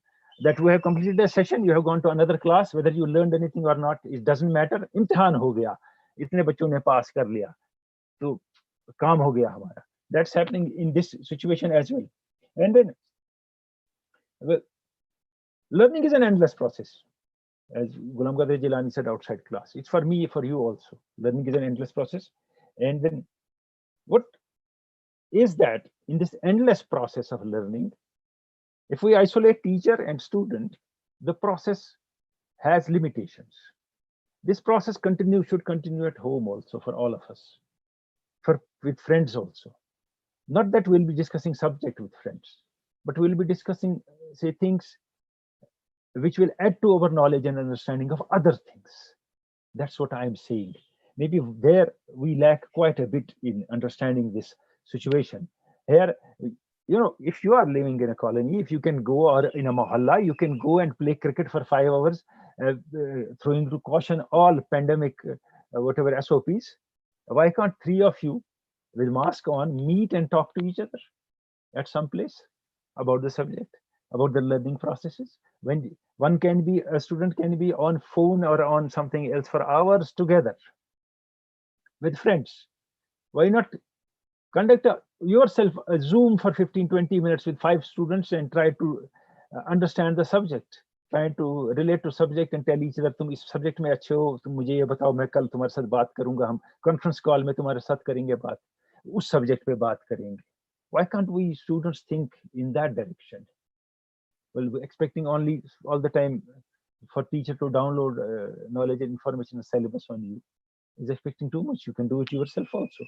People have been doing it, so why worry about it? Why not try it? When we spend a lot of time on, many of us, not all of us, on these digital platform doing something which is not very productive also. And then, well, like we say, we have to create students which have creative thinking. And I think our whole system doesn't allow creative thinking. The professors, the teachers don't allow creative thinking at all. Once you are told to write an application in school, कि मेरी fees माफ करें, सबको लिखते हैं, लिखो कि मेरा बाप जो है क्लास डी मुलाजिम है और यही लिखना है सबको. जब किसी को और कोई एप्लीकेशन लिखनी है, सबको लिखना है मेरा बाप डॉक्टर है. तो आपने क्रिएटिव थिंकिंग कहाँ होनी थी? कौन सी क्रिएटिव थिंकिंग की हम बात कर रहे हैं? हम हाइपोथेसिस दे रहे हैं और वो आगे बढ़ा रहे हैं. Where is creative thinking in us? Well, when again, if you want student to be creative, he can be creative on digital platform also, or she can be creative on digital platform also, student, while interacting with the teacher. Here, the teacher has many more hats to wear. He is not used to digital platform. He is not used to, or she is not used to using this technology. And then again, once in class you deliver something, you can commit a mistake also. Everybody does. A teacher can also. And next day you can correct it also. Doesn't matter at all. We all do it. We are all fallible. But here, when you are doing it, it's recorded, and then there are kind of students also who overplay it. अरे इसने ये बोला teacher तो पे और pressure पड़ गया. He has to handle that situation also, which is human basically. उसका fault नहीं है. Here again, the classroom has not changed. Simply, we are learning from home. There is no classroom anymore in these conditions. But in future, we'll go back to classroom. There's no doubt about it. And then learning from his home is new, not an innovation by intent. It's the result of present circumstances and desperation, basically. Nothing beyond that. Just that. And then I had said something earlier also that I'll come to it. I talked of economic impact on teacher and on demand on his time, impact on student and his parents, and demand on their time also. वो अपने बच्चों के लिए कहाँ अलग कमरा लाएंगे जहाँ वो पढ़ेगा, और हर बच्चा अलग अलग कमरे में, और हर एक के पास एक ऐसा फोन होगा जिससे पढ़ेगा. आप शहर के और टाउन्स के बाहर निकलिए, आप दूर दराज इलाकों में जाइए. Well, I did a program on divisions created by this digital learning platform, and then a teacher from Kupwara sent a message to me on YouTube that I have 87 students in class, only two have a phone which they can use for a digital platform, a smartphone, two. So here, the situation is not that easy, or it cannot be whitewashed. ये होना था हमने कर लिया कमाल हो गया, नहीं. It cannot be whitewashed just like that so easily. Again, can a question be asked? Oh, definitely. This is Mohammad Yusuf Dar. He says, Assalamu alaikum, sir. Mohammad Yusuf Dar here. Sir, I'm a teacher by profession. As you aptly said, that we are accidentally caught. We were not prepared for online mode of teaching, and also in online process of teaching and learning, both the teacher and the learner are helpless, owing to different reasons like lack of networking, etc. What is the solution? What's the way forward as the continuity of teaching and learning has to go? Your suggestions, please. Thank you very much. Well, what I have said, you have repeated that. True. The part is that how will we move forward? We have to make best use of what is available to us. Here again, the community feeling of friendship can help. If we live in an area where the two have smartphones, other four don't have, let two of us invite them or allow them to sit with us, and then all of us use that platform, digital platform. That's the only alternative. Otherwise, it's very difficult for you to find any other mode, because this is the only mode at present. And as I said, network issues, you also said, and all those things, they will exist. But we can find a solution at our own end. All the time, we can't expect college or school or government to find a solution to things which we can ourselves find an answer to. And here's an answer which we can find ourselves. I was talking of divisions created by this kind of teaching. What about students who have learning disabilities? There are students who have learning disabilities. Autistic है, कोई और चीज है, समझ नहीं आती ये बात. क्या उनके लिए कोई अलग क्लास होती है? नहीं, हम एक्सपेक्ट करते हैं वो भी बैठा स्क्रीन के सामने, सब समझ लिया उसने. So they are gone for good. Because all of them are not homogeneous. Everybody doesn't learn everything in one go, or without asking questions, or without taking time. There are not many of us who take time while understanding things. What to do with them? Secondly, what about those who are physically challenged, who are differently abled, who are visually impaired, those who can't hear well? Again, not part of our scheme of things. Then what about poor? What about those with locational disadvantages? Again, gone. What about those who are on the move, who don't stay at one place? Father is at one place, or mother, and children are at another place. Again, gone. This kind of education doesn't consider them at all. They don't exist for them. Why? Because again, हम चाहते हैं इम्तिहान हो जाए, हमारा खाना पूर्ति हो जाए और काम पूरा हो जाए. एक और बात आपसे मैं करूंगा इसमें. इस बारे में, तो which is very important for our parents also. Parents have to handle children today with a lot of care and utmost care, because some of us are elders who are listening to me who may have children, and there are students who can talk to their parents also, because this is a situation which is very difficult. This is not a normal situation, and the student knows he can get the pandemic. His brothers, sisters, friends, and parents can get the pandemic. He has pressure of, or she has pressure of that also. The student may not be pestered like anything. The percentages, वो उसका बच्चा पढ़ता है, इसका पढ़ता है, तुम नहीं पढ़ते हो, पढ़ते रहो. डिजिटल प्लेटफॉर्म ने दुनिया बदल दी, अभी तक नहीं बदली इतनी जितनी हम समझ रहे हैं. डिजिटल प्लेटफॉर्म ने दुनिया तो बदलेगा डेफिनेटली, ऐसी बात नहीं है. तो ये प्रेशर बच्चे पे ना डाले. उसे कहें इम्तिहान होगा, उसे कहें पढ़ना है, उसे बात समझाएं, उसे कंपेयर करके डिग्रेड ना करें, उसके लिए और इश्यूज खड़े ना करें. और ये काम टीचर्स का भी है जो उनको पढ़ाते हैं, उनको भी ये सोचना होगा. अब मैं स्टूडेंट से मुखातिब हूँ, मैं I want to talk to them also. So can we take some questions before that? Definitely. This is Shahid Ghani to everyone. What are the codes of ethics of a teacher at present digital age? This is question from Shahid. देखो, code of ethics do not change. Well, things which are universally acceptable as good remain good always. आपको अच्छी जबान में deliver करना है, अच्छा बोलना है, सही अल्फाज बोलने हैं, तमीज से बोलने हैं, वो हर वक्त रहेगा एक इथिक्स. अगर आप इथिक्स कहते हैं कि वो कैसे समझाए और पढ़ाए, this is something our teacher will have to go to net, see other people delivering lectures, go to YouTube, see other people, and then imbibe it and use it to deliver his own lectures or his own lessons, and also provide links for study material. Don't give them study materials. There is no concept of giving notes in any good institutions throughout the country. Don't give them notes. Give them links, let them study.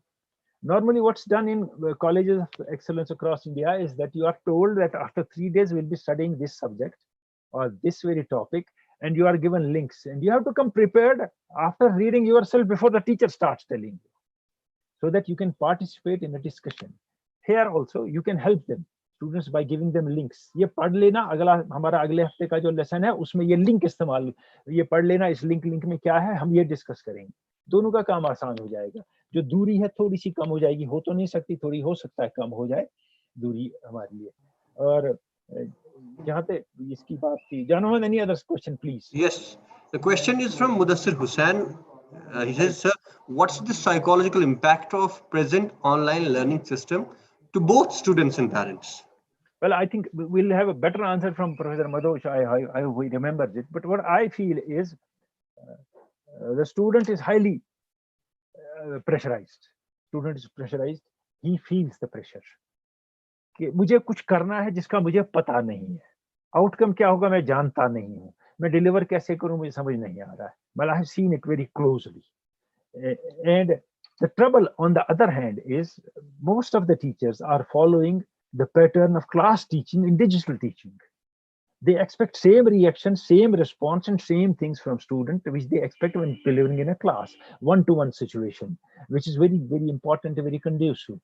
So this expectation has to be given up. You can't expect the same response. And the students also and parents have to think that expect students not to get 99% and 100% this year, because this is a universal issue, universal problem. It's not just for you. ये सब face कर रहे हैं, तो आप भी face कर रहे हैं. इसलिए ये ना करें कि नहीं मुझे ही हो रहा है तो आप क्यों नहीं कर रहे हैं. अच्छा, सब पे असर हो रहा है, सबके एडमिशन प्रोसेस पे भी असर हो रहा है. जी Pirzada Abdul Majid, he has a question. He says, sir, discuss briefly the generation gap between a teacher and the students. Well, I don't think this is the platform for that. We're not discussing generation gap between teachers and person. This could be done when you are in the class also, between teacher and student. And I believe of late, Jan Mahmood is here and other teachers will also was here. They're all young. The generation gap has reduced considerably in colleges, school also, more so in colleges. So, and the generation gap can be reduced by teacher himself or herself. Well, by knowing what the present crop of youth want to know and what they expect from you. For that, you have to be open to answers and open to a kind of a criticism as well. That is all, because we're not discussing generation gap. I'm very sorry for that. But Mehraj has a question. My question is, how can we overcome the stress and anxiety that students are facing in this crucial time? Because we have some, in fact, some who are not able to use the modern technology and don't come to the level as we need.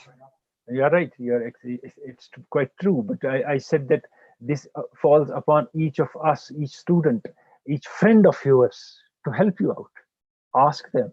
And if we have been through this for the last 3 months, you should have learned it by now, if you have the gadgetry. So you have to help each other here to come out of this hole. So it's not that all the time you'll expect teacher to do this also. So I think we have to have that feeling, sense of feeling, community feeling. When we have that feeling while discussing a film, while discussing criticizing all cricket players of the world, why can't you have this community and togetherness feeling while making progress and help each other in life also and in studies also? And Shahid Bashir has a question. In the current scenario, we the people of Valley are facing the internet problem. What do you think will be an alternative to overcome the problems faced by students related to studies? Well, I think the internet problem is universal in the Valley, almost universal. So this cannot be either helped by you or me. Well, some have fast track connections and broadband. They are more benefited. They, again, as I said, it is creating divisions and it is creating disparities. And for that, government has to come forward and erase this disparity of network. So this is Amir. He's from University of Kashmir, and he says, "Assalamu alaikum, sir." Walaikum salam. So what I noticed, sir, being a student of science in University of Kashmir, most of the time is before this pandemic, I hardly used to check my phone, and now I'm totally addicted to this social media. And above all, please, so throw some light on the issue. Is there a way to move away from this, or is this issue just with us, or just with me? Just with me? Well, so addiction to many of us. You are not the only one, but at times, just think of it. Just take your time, move away from yourself, go out of your body and look at yourself. What have you gained from social media? Then you will realize that maybe something, but just something. So is it worth spending hours and hours on social media? Then you realize, no, it's not worth spending hours and hours on social media. But internet can be very useful if you know the right sites and beyond Wikipedia, naturally. Some you can approach universities, books and other things. You can learn from it. Shift to that. Use your phone, but use it for your own progress, development, and finding new things instead of commenting on everything. It's not with you also, it's with everybody, all of us, that we are experts of everything on Facebook. When we come to Facebook, we are expert of nothing at all. So that is an issue. You can address it by channelizing your energy to productive things on internet rather than being on social media all the time. Yes, John Mohammed. So this is not a question, but Dr. Ayub Khan, Kasser Ayub Khan, he's thanking the organizer of the webinar, but he says that the choice of the resource person is marvelous. And sir, he says that I have enjoyed Bilal sir's lecture. I'm enjoying the marvelous sense of explanations put forward by Icon Said Maim Kasser sir. And with my best regards to you, sir. And he says that this is my 150th webinar during pandemic. Comparing this one with the rest, this is absolutely in every aspect because the theme is relevant, and I guess. But he doesn't have a question. And Sir Riaz Ahmed Dar has a question now. Well, I'm highly obliged, and we are grateful to him for being there in spite of his busy schedule. Thank you very much. So this is Riaz Ahmed Dar from Department of Physics, University of Kashmir. Right. Sir, are we seeing the gap between a teacher and student is widening day by day? And what are your views on this? In a way, what you are saying, we could also say that they are interacting daily. But the situation is unnatural for both at present. Maybe over a period of time, it becomes natural to us. And definitely, the distance has increased. It has not decreased. Like we say, global world, that nonsense all the time. With mobile phone, we have gone far away from each other, our relatives, then coming close to them. On Eid now we send a message to them instead of visiting their home, which for 10 years ago we used to do. Personal interactions brings warmth and energy and vibes which are very positive. So that kind of a thing, definitely ऐसा तो कुछ हो गया है, थोड़ी सी दूरी आ गई है. देखिए इसमें एक और चीज भी है कि दूरी क्यों आई है. मुझे नहीं पता आप वहां हैं जब मैं आपसे एज टीचर बात कर रहा हूँ, मुझे नहीं पता आप वहां हैं. और गिवन जो यूथ होता है उसकी थोड़ी वो थोड़ा एडवेंचरस और मिस्चीवस भी होता है. तो कभी ऐसा भी हुआ है, मुझे टीचर्स ने कहा है कि बाप को बिठा दिया, माँ को बिठा दिया, कुछ कर दिया, घूम फिर के आया 5 मिनट बाद 10 मिनट बाद, उसका नुकसान हो रहा है, वो नहीं समझ रहा है, ये एडवेंचर नहीं है. लेकिन वो जो एक दूसरे से मिलने की हमारी आदत थी और सामने एक दूसरे को मुस्कुरा के बात करने की आदत थी या रोक टोक की आदत थी, डेफिनेटली उसमें दूरी आई है. Dr. Danish Rahman has a question, sir. Yes, Assalamu alaikum, respected sir. Sir, what is the alternative to these ineffective? It says ineffective online classes in this pandemic. Ineffective online classes in this pandemic. Alternative to them. But they are a bit effective also. It's not only all ineffective, because I feel I have seen teachers trying very hard also, extremely hard, despite constraints of the pandemic, and then to deal with things at home also and all those. But they're not as effective as projected. You're absolutely right about it. They're not as effective as projected. And here again, the student has to learn on his or her own. That is one part of it. And then alternative way, we can, the issue is, we have to find a process if this continues, where we will have classes, say, keeping distance and maintaining SOPs of pandemic, but not whole of the college or school present at one day. Alternatively, say you will, a class will have just 2 days schooling or 2 days to attend college, not all 6 days, but maintaining the discipline required. The trouble is, we are not a disciplined lot. You also will see us driving, see us in a line, see us in a queue, and other things as well. So we're not a disciplined lot. So the issue becomes that it becomes very difficult. That how would you handle a situation if because of you the pandemic spreads? But if it continues, as you said, we'll have to find an alternative. There is no doubt about it. Mir Rais has a question, sir. Says, Assalamu alaikum, sir. Some students are cheating their parents. Right. As they are not joining classes, but they are doing some other things while the classes are on. What's the remedy for this? Well, I think you are absolutely right about it. I have seen it. It's happening that they are not being in the class. They're not trying to learn because they feel, what I have seen also, that somehow we'll manage an assignment and somehow we'll manage a paper and somehow we'll cut, paste and put an assignment through. And these conditions are very serious and the pandemic is threatening everybody. So our teacher will accept it. And then teacher has been told by the authority to accept it. इनको आगे बढ़ने दो, वो तबाह हो जाए लेकिन आगे बढ़े. So that sort of a situation is absolutely, the parents will have to check from time to time with the school, with the college, and with his or her phone as well, कि attend कर रहा है कि नहीं है. देखिए, अगर इस क्लास में सब कुछ 100% अच्छा नहीं है, वो तो स्कूल की या कॉलेज की क्लास में नहीं है 1-to-1 भी. लेकिन अगर इससे 25% ही गेन होता है, नुकसान क्या है? कुछ तो गेन हो गया. तो ये स्टूडेंट को रियलाइज करना है और ये समझना है उनको, ये बहुत जरूरी है, क्योंकि धोखा वो अपने आप को दे रहा है, वो किसी और को नहीं दे रहा है धोखा.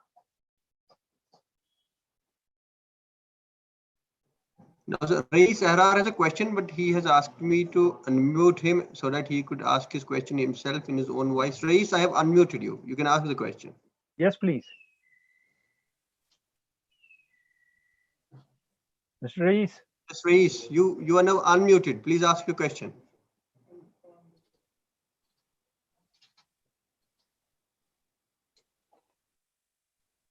Well, I think John Mohan is not able to hear us.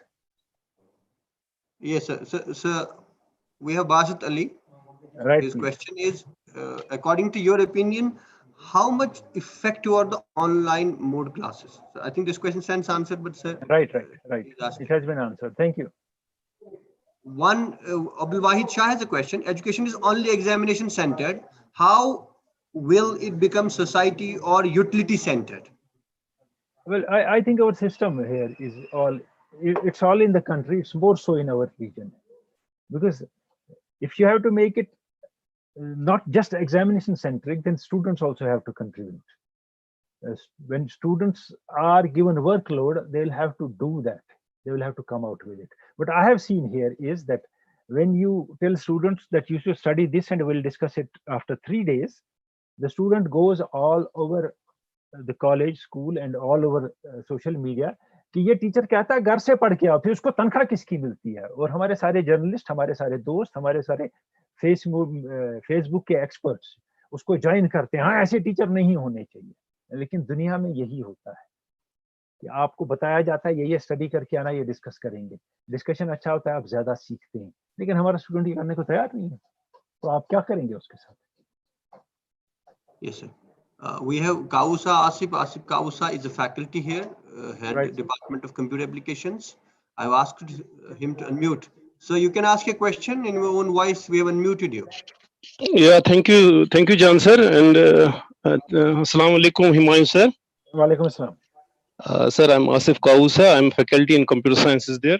Yes, please. Sir, first of all, I would like to say gratitude to you, sir. It was very nice hearing to you. I always love you, sir, and your voice, sir. It's so nice. I'm grateful. Sir, my question is, it's apart from this studies. My question is that we are moving towards this digital platform, Right. in all the things, and so is with the sports, sir. Right. So our children, young children are most of the time they are busy with this phone and they are not going to the playground to play the real games. Right. So my question is, sir, are we heading towards a scarcity of real players now in future? Because we are now glued, our children are glued to the phone. They don't go to the real playground. They don't play the real games, physical games. Right. So are we heading towards this thing? This is the question. Kausa Sahab, your question is very relevant or valid. When we were young, or even you would have been young, school children, we were. What we were told that घर आ जाओ यार, कितनी देर बाहर रहोगे मैदान में? और आज सिचुएशन ये, यार मेहरबानी करके मैदान में जाओ, कितनी देर घर फोन के साथ चिपके रहोगे? The situation has completely changed. There are many people who are playing sports, but we are missing many who could have been very good sportsmen. And those who are glued to these things are missing what sports gives to them, what togetherness in a field, what emotions, what friends you develop, kind of discipline you have, kind of an aura you develop, and kind of a kick you get while being in the ground. They are missing it. They should realize it when they see others discussing it. आज मैदान में हुआ, कल वो हुआ.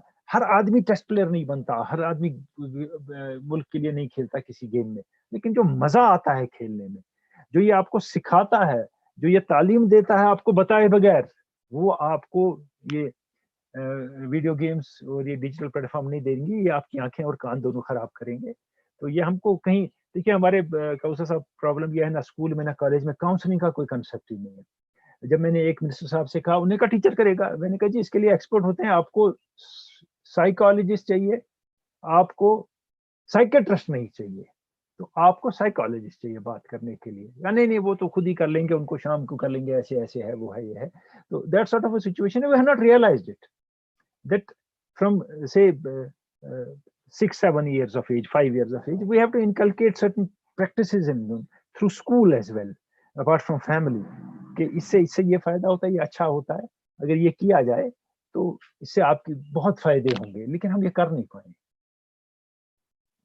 और इससे एक और चीज लिंक है जो मैं यहाँ कहूँगा, इस सिचुएशन में डिप्रेशन बड़ा हो गया है स्टूडेंट्स में, बहुत ज्यादा डिप्रेशन हो गया, बड़े प्रेशर में आए हैं.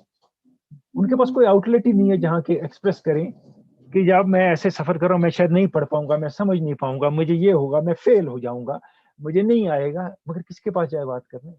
हमारे पास कोई प्लेटफॉर्म ही नहीं है. जब आप एक कॉलेज या स्कूल ने डिजिटल क्लासेस रखी हैं, तो एक प्लेटफॉर्म की मधोश साहब के साथ, एक किसी और के साथ, not psychiatrist only, no, they throw medicine at you. I don't think that is viable here.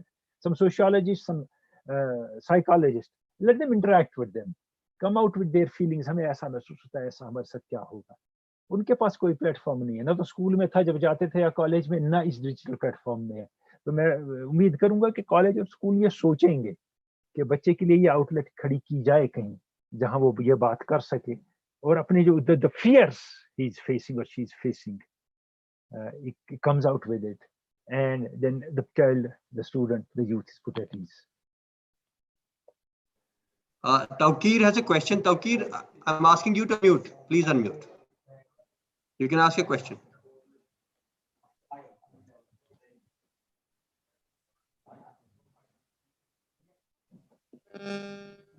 Tawqir, please. Yes, sir. वालेकुम Welcome, अस्सलाम। sir. सर मेरा क्वेश्चन ये है कि जब उस्ताद हमें क्लास में अच्छी तरह से पढ़ाते हैं, इंटरेस्ट के साथ, जी फ्रेंडली पढ़ाते हैं, तो उसमें सारे स्टूडेंट्स अच्छी तरह पढ़ते हैं, जी जी मतलब वो बंक वो क्लासेस नहीं करते, मैंने देखा है ऐसा। जी जी sir I am student from degree college Pulwama, 4th semester है मेरा। जी जी देखिए, वो है, आप कहते हैं कि वो पर्सनल इंटरेक्शन होता है, और वहाँ हम थोड़े लेस फॉर्मल हो जाते हैं क्लास में, जबकि मैंने देखा डिजिटल प्लेटफॉर्म में टीचर बहुत फॉर्मल है। वो अपना काम खत्म कर रहा है और आप पे वो डाउनलोड कर रहा है, आप अपलोड कर रहे हैं, आप वो यू आर एब्जॉर्बिंग इट, वो एक है मामला है। और हमें इतनी आदत नहीं है अपने स्टूडेंट के पॉइंट ऑफ व्यू से कि हम टीचर के साथ वैसे खुल के इस डिजिटल प्लेटफॉर्म पे बात करें। इसमें एक और चीज भी होती है ना, एक और खदशा रहता है इसमें, एक और फीलिंग रहती है कि जब मैंने आपसे टीचर से कोई बात कर दी और मुझे 5 और बच्चे जो थे उनको अच्छी नहीं लगी, कोई हंस दिया, किसी ने कुछ किया, किसी ने बाद में कहा ये क्या बोलता था, क्योंकि यहाँ ये बाद में हजारों देख सकते हैं, सुन सकते हैं, तो वो थोड़ा फेयर भी रहता है, उसके अंदर डर भी रहता है कि मैं कैसे अप्रोच करूं टीचर को इस प्लेटफॉर्म पे, मैं कैसे इससे बात करूं इस प्लेटफॉर्म पे। जो उसको क्लास में नहीं रहता, वो सारे बच्चे एक जैसे सारे देख रहे हैं, बात वहीं खत्म हो गई, ये कहीं जाके रिपीट होती नहीं रहेगी। ये इशू तो रहेगा जब तक हम पूरी तरह इसमें वेल वर्स नहीं हो जाएंगे, और उसके बाद भी रहेगा, ये ह्यूमन नेचर है। जी sir, thank you sir.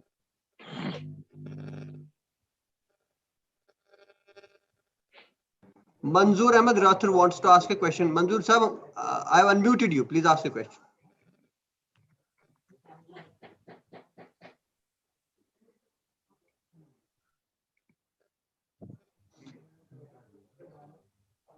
Rais Ehrar was waiting. He has been waiting for long now. Rais Ehrar, you wanted us to unmute you. We have unmuted you. Please ask your question.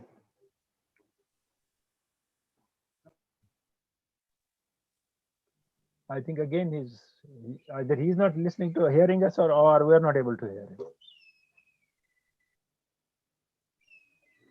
Assalamualaikum, sir. Walaikum Assalam. Sir, myself Manzoor Ahmed from Savapura, sir. Ji. Sir, I have a question regarding, sir, the role of teacher in the modern era, or we can call the modern this pandemic, sir.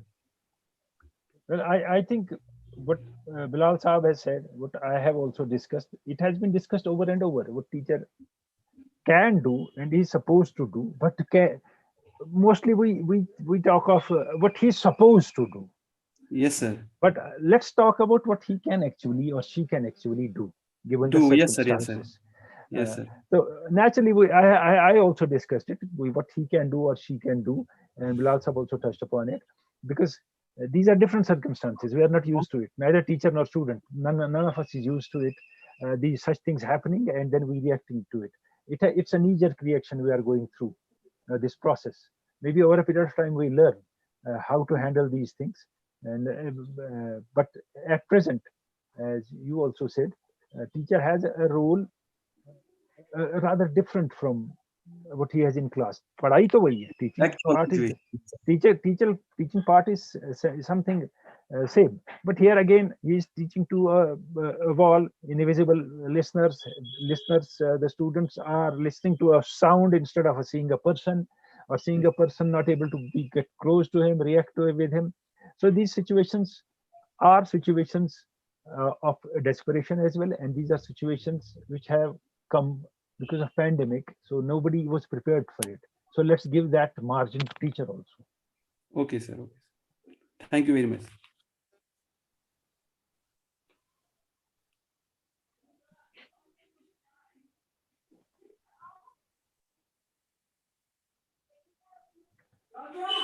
Well, Janamod, I think I may say add for 3-4 minutes and then some questions, and then Professor Madhosh can also come Okay, in. sir. Okay, sir.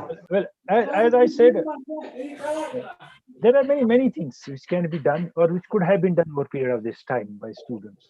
One aspect is definitely that you have to pass an exam and you have to learn, or we have to learn. Agreed.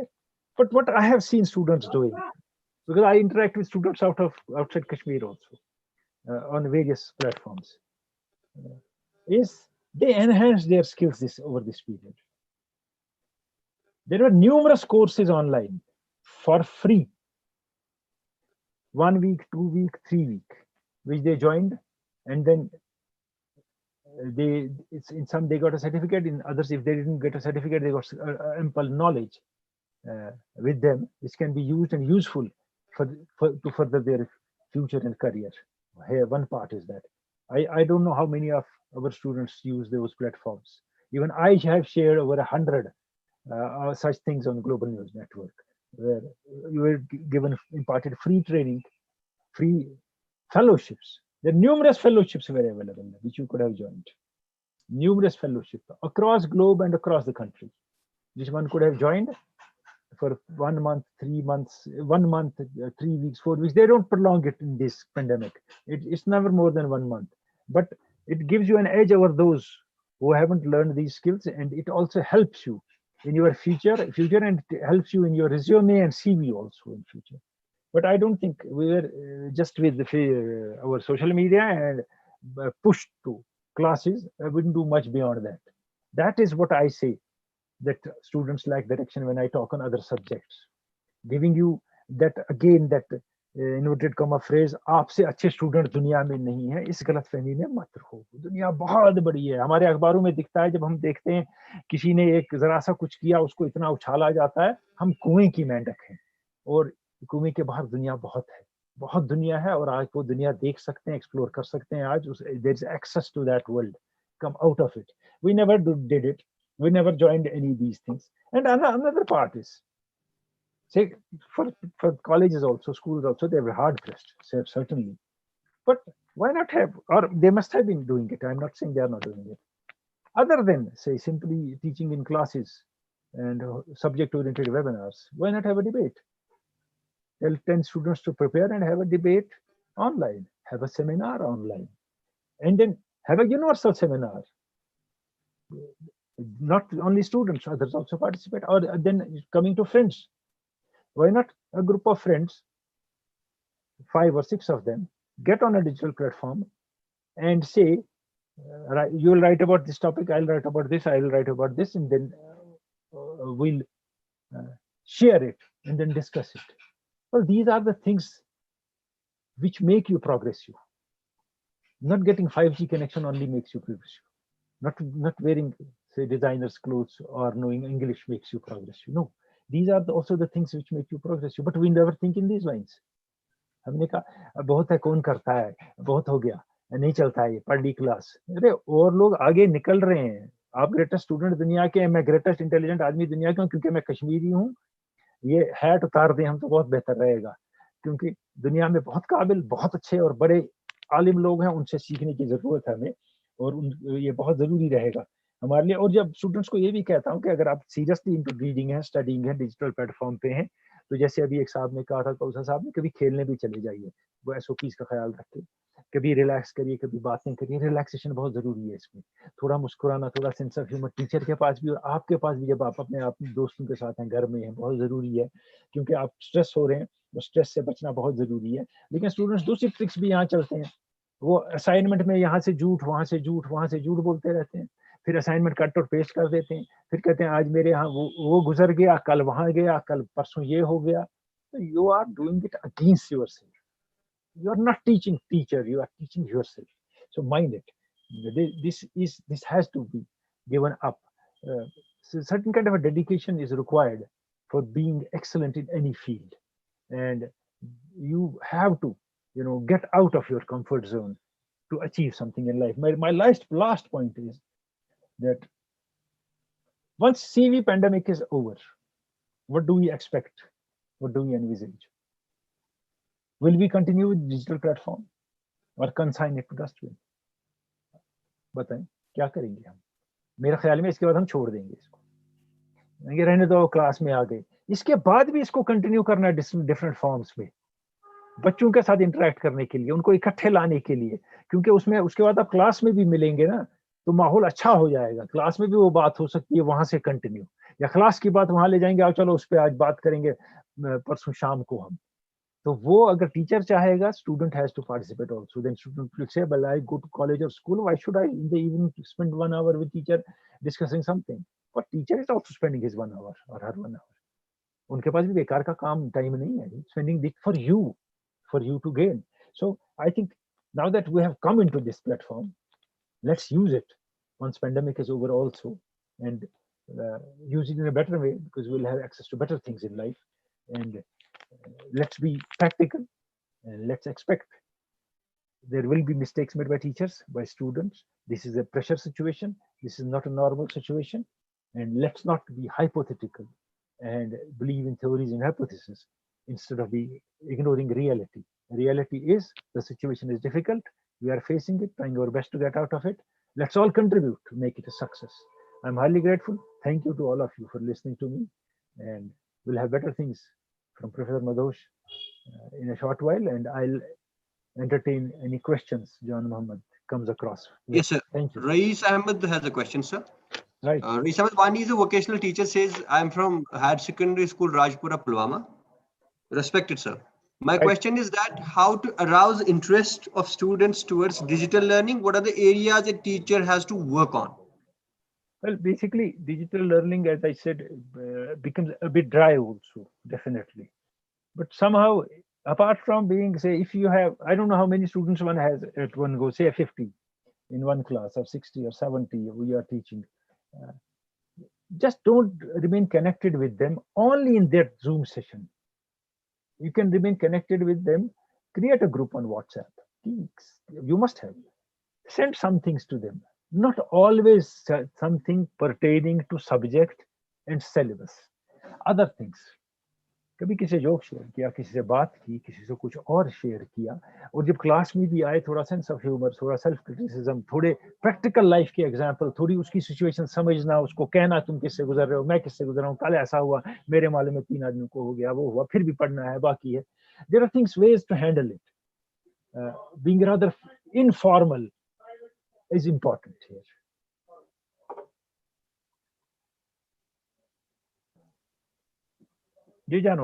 Ramesh Raja has a question and he wanted me to unmute him. I am unmuting Ramesh.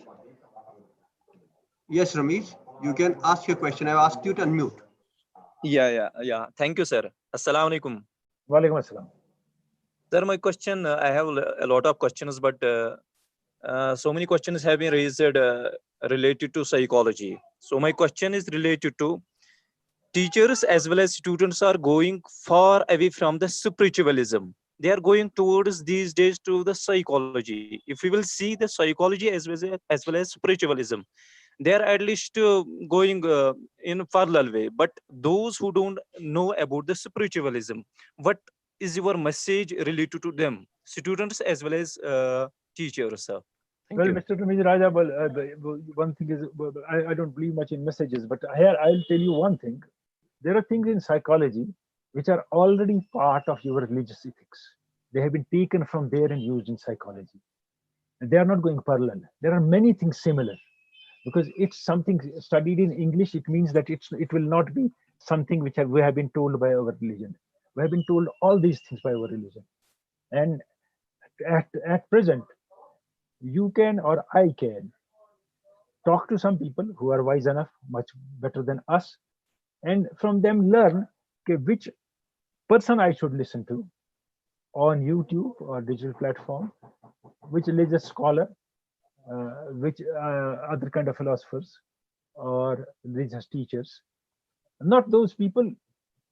You have to make a distinction between a scholar and somebody who is involved in some other is part of religious platform, but is not a scholar. The person has not analyzed religion, hasn't inferred things from, say, hadith or Quran. But you have access to it. Everybody has access to it.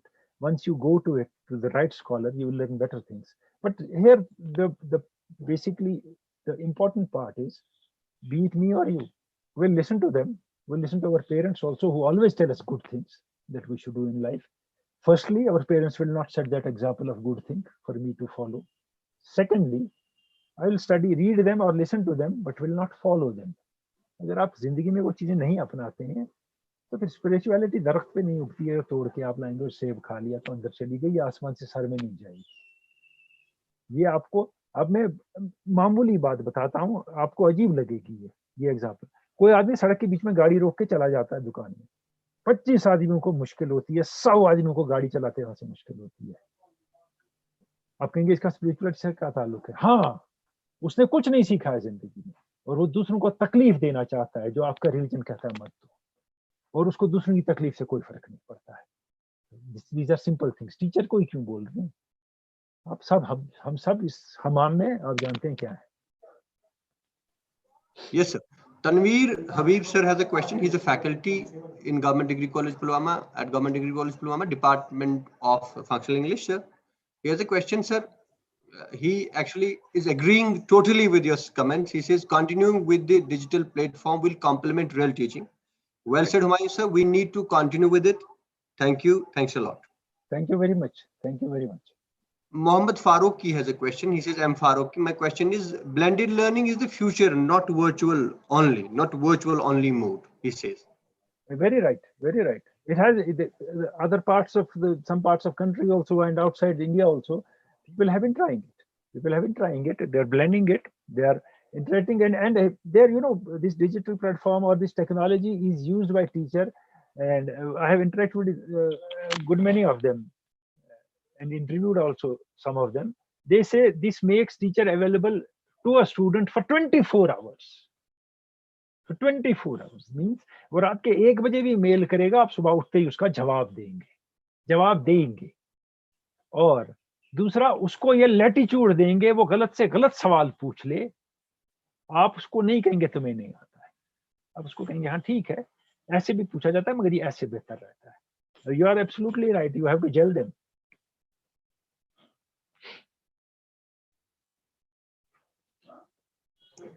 Now we have a question, sir. Arif Wani has a question. With the influx of digital revolution, book reading culture has diminished, sir. Your take? Well, I think those who are into reading books keep on reading books. It's not that, and there are people who are reading it on digital platform also. I don't enjoy reading on digital platform. That's me. There are people who enjoy it on digital platform also. I think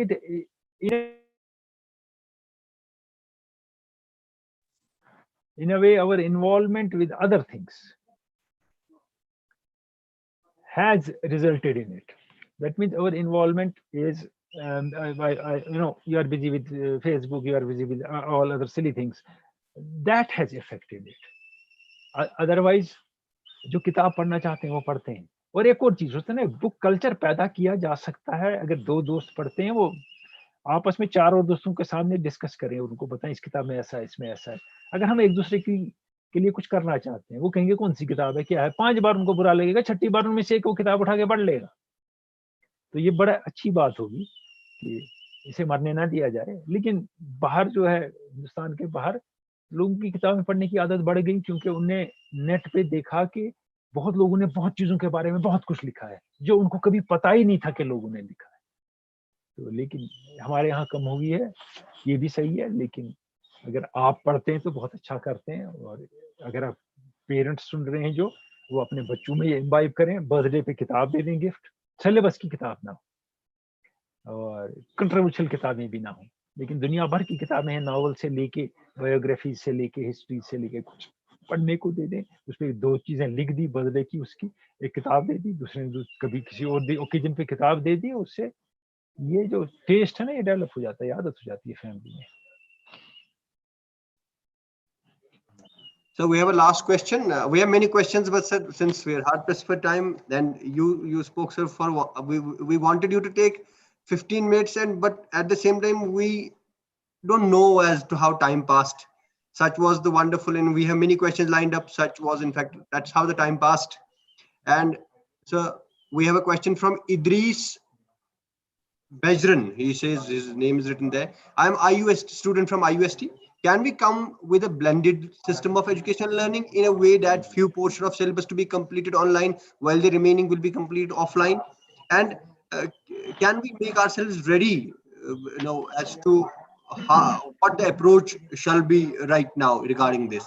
If there has to be a blended learning, sort of blended learning. Well, I think what you have said is not blended learning. That few of the chapters, some chapters will have on digital platform, other chapters will have on classroom. No, in the same chapter, we'll do something in the class and then discuss rest on digital platform. That is blending. You are segregating, not segregating. कि ये यहाँ पढ़ लेंगे, वो वहाँ पढ़ लेंगे. नहीं, यही यहाँ पढ़ा है, आज शाम को या कल दिन को हम ये डिस्कस करेंगे 2 घंटे प्लेटफॉर्म पे digital. That is how you blend it. Or I'm going to deliver something on digital platform to you all for 20 minutes tonight. Listen to it repeatedly and then come after 1 day or 2 days. Let's discuss it. That is use of blending of it, and it will come now. We have been pitchforked into it, but it will happen, and this is going to happen. That's the best part of what we can take out of pandemic. That ऐसा होके रहेगा और नई policy जब ऐसी ही होगी और जो एक्सपेक्टेड है नई पॉलिसी 2023 से लागू होगी, लेकिन उससे पहले ही अगर पेंडेमिक चला गया तो ये काम शुरू हो जाएगा. Let's hope. Sir, we are so very thankful to you for having given us your precious time. Our learners, I'm sure, our participants are enriched by now. And I personally have some major takeaways from the webinar, from your talk, from talk of Bilal Saab. And sir, this is our honor only, and let it rest with us. Well, I'm highly grateful that so many students talk to me.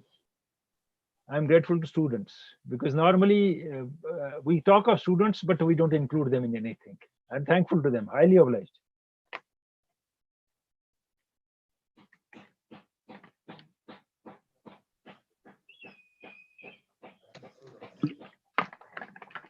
Former Director, All India Radio Srinagar.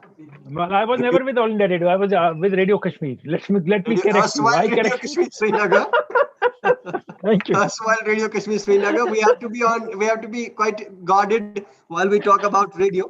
But I was in Radio Kashmir. That when I left, it was Radio Kashmir. Thank you, sir. Let's qualify the statement now. Okay. So we are highly grateful to you for being with us. Your role as a mentor to so many, as a guide to so many, and as a teacher to so many, despite, as you said, not being in a formal classroom all the time. But it's also a fact that you have been to classrooms and you have made a huge impact there as well.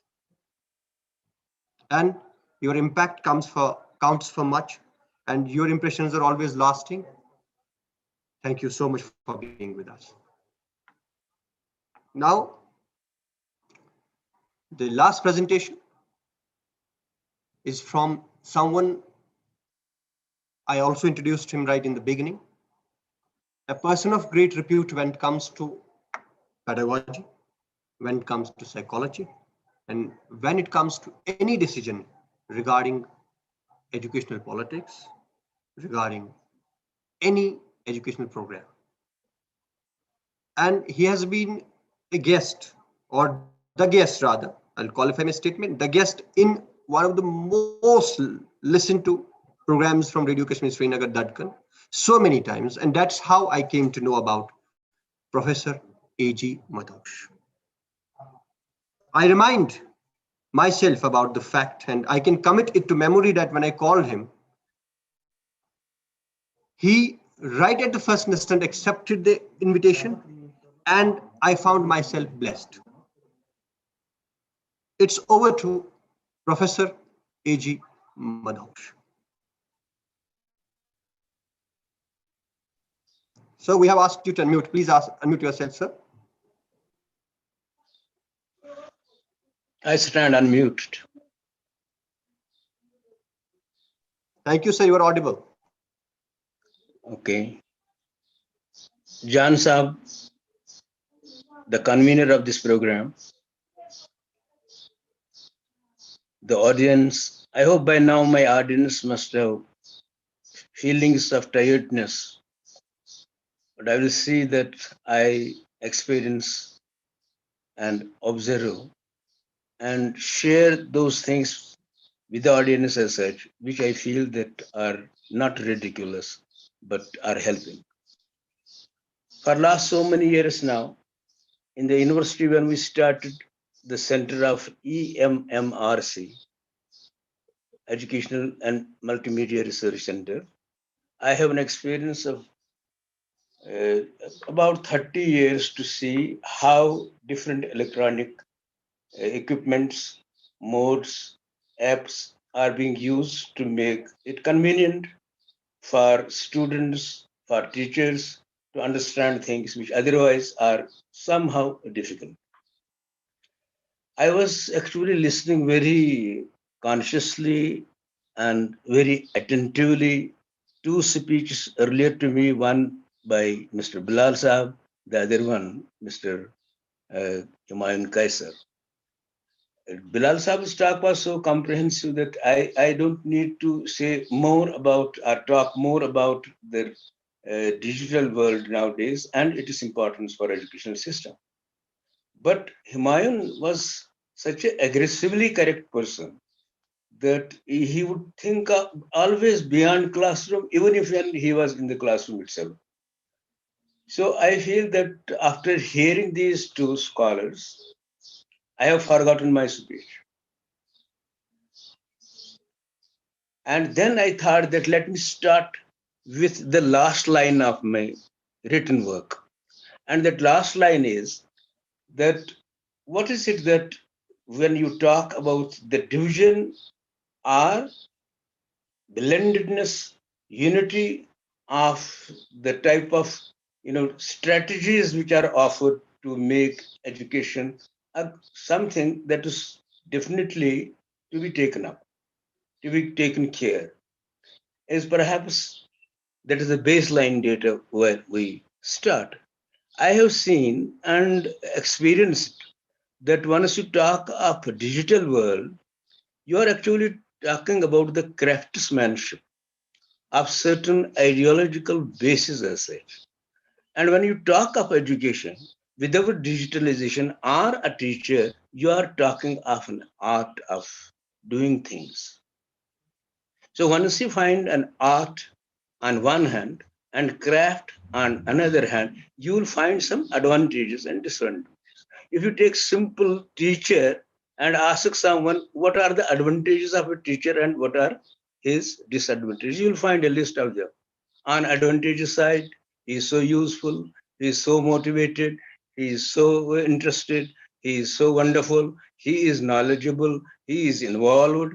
So on one hand, but on the other hand, he actually follows the lines of favoritism and he is the one who looks only at one person. You see, incidentally, I tell you, I was actually interested in eye gaze behavior of teachers for about 2-3 years in my university research work. I found, yes, of course, those girls and boys who get a lot of eye gaze behavior centered upon them by their teachers sometimes learn more swiftly, more rapidly, more with full consciousness and concentration, who get teachers' favor through eyes only. So you would say that actually encourages favoritism in the class. So you can have disadvantages, you can have advantages of anything. As a matter of fact, and sharing a secret with you, teaching or the teacher itself is the first technology ever used by human beings to change the behavior of students or learners. Teacher was a technological aid because otherwise it is teacher and the learner. I teach as a teacher and the learner learns as a student. The the person who goes between teacher and the learner is teacher himself. But then after some time, It was book which was introduced by the teacher or by those people who could write books. That book in itself became a technology. Book became a technology. So the promise was, the hope was, if you read a book, if you read text, you are changed. Objective is change in the behavior of human beings, whether it is teacher or it is book. And then what was the objective? What was the purpose? The, parents of students are actually aspirant about what a child learns or takes and gets from school. They have some expectations of our students. They will see that the first and foremost thing is that some undesirable behaviors are changed to desirable ones, and school is the only institution where this can happen. But who is there who will help? The answer is the teacher. And the teacher, is he really a change agent? Or he is a traditional person to transfer one thing, one challenge of one time to the challenges of this time when he is teaching in the classroom. What is expected of a teacher? I'll hold you here for a moment. It is only 2 years ago, I got a question from someone on my Facebook. Using my post, she wrote, "Sir, I want you to define education for me." I said, education to me is certifying the ignorance of learned.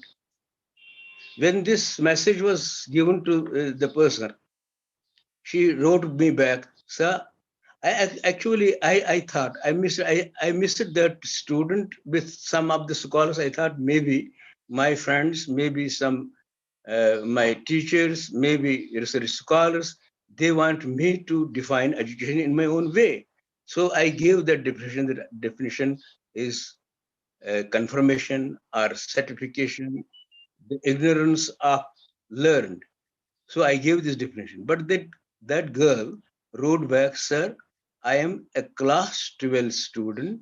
I want you to define education for me, because the definition that you have given is so much a comprehensive kind of thing that I cannot understand."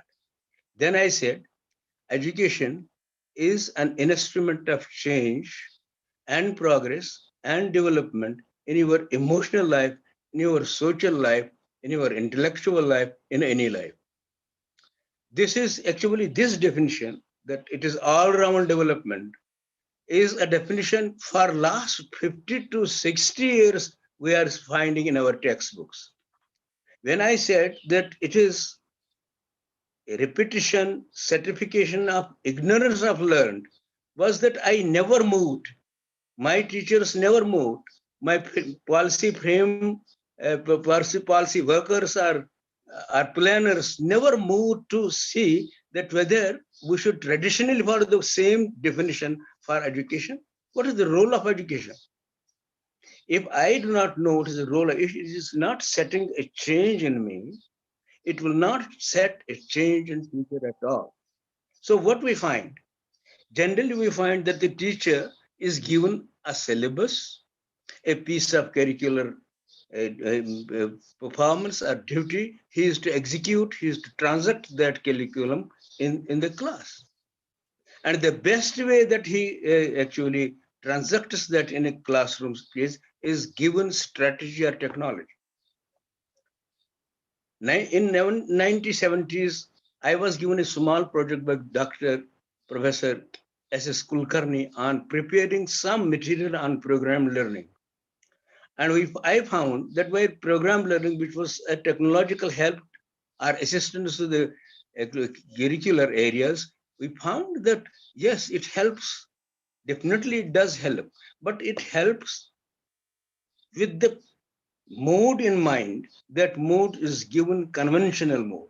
And if you have some innovative thinking, some critical appreciation of facts around, then perhaps the mode will change. But since society is not ready to change that mode, you have to habitually follow the same track which people have already done. You can't reach anywhere. Sometimes it is ridiculous to find out that when people say that, see how things happen because introduction of technology. 1952, Dr.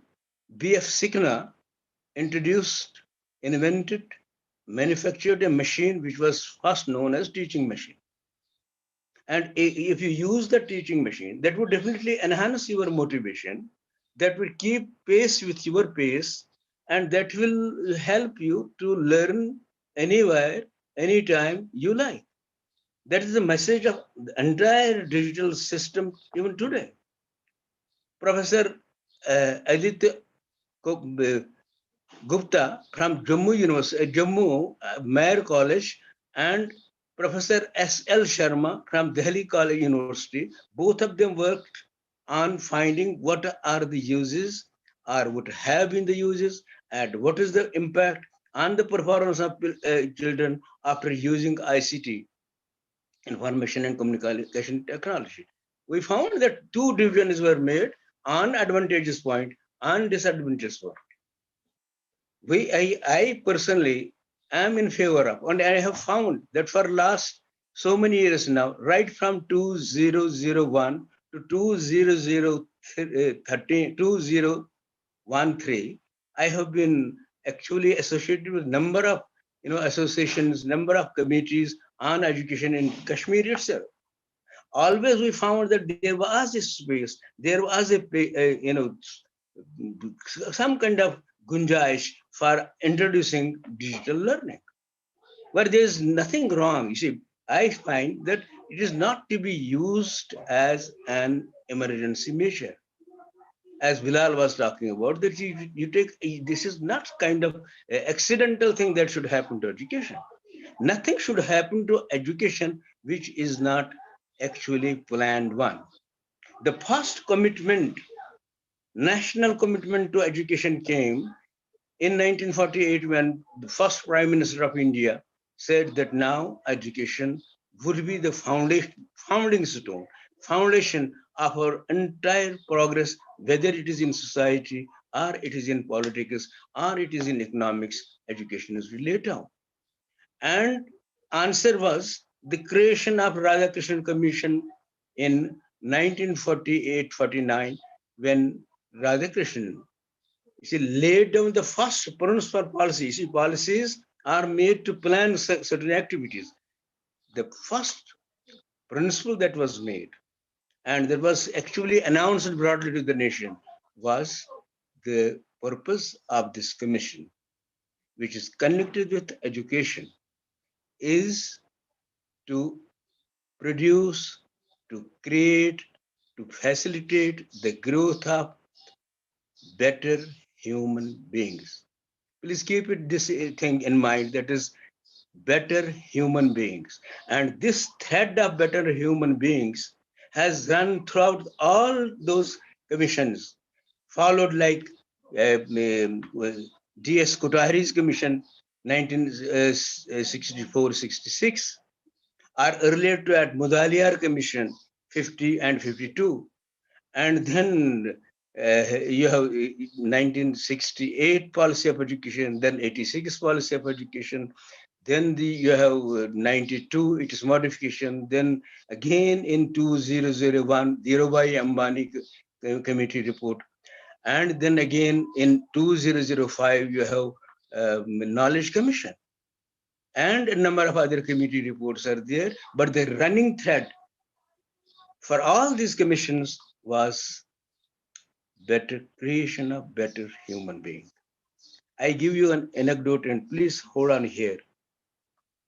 In 1971-72, when I was studying at Delhi, it was announced by NCRT that time, that Professor D.S. Kothari, Daulat Singh Kothari, then chairman of University Grants Commission and chairman of the commission of Kothari, popularly known as Kothari Commission.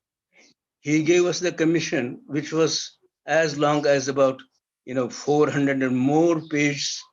That is the first Indian, they say that is the Bible of Indian education, which was given by Aj Kothari. Now I tell you, what does it mean to be better human being? There was an announcement that Dr. D.S. Kothari is going to hold a lecture to give a public speech in NCRT. I was also invited, though I was a student those days. But then when we entered the hall, all the curtains were dropped. Everywhere you will find the whole thing, the entire environment, chak with kind of bijli around, rods on, and an atmosphere of as if preparedness and readiness to hear someone who's so great. Then came Dr. D.S. Kothari. As he was just received and taken to the stage as such, he bowed before the audience and then he turned off one light on the stage and asked others to turn off all lights which were there, dazzling completely in the shining in the whole hall, auditorium.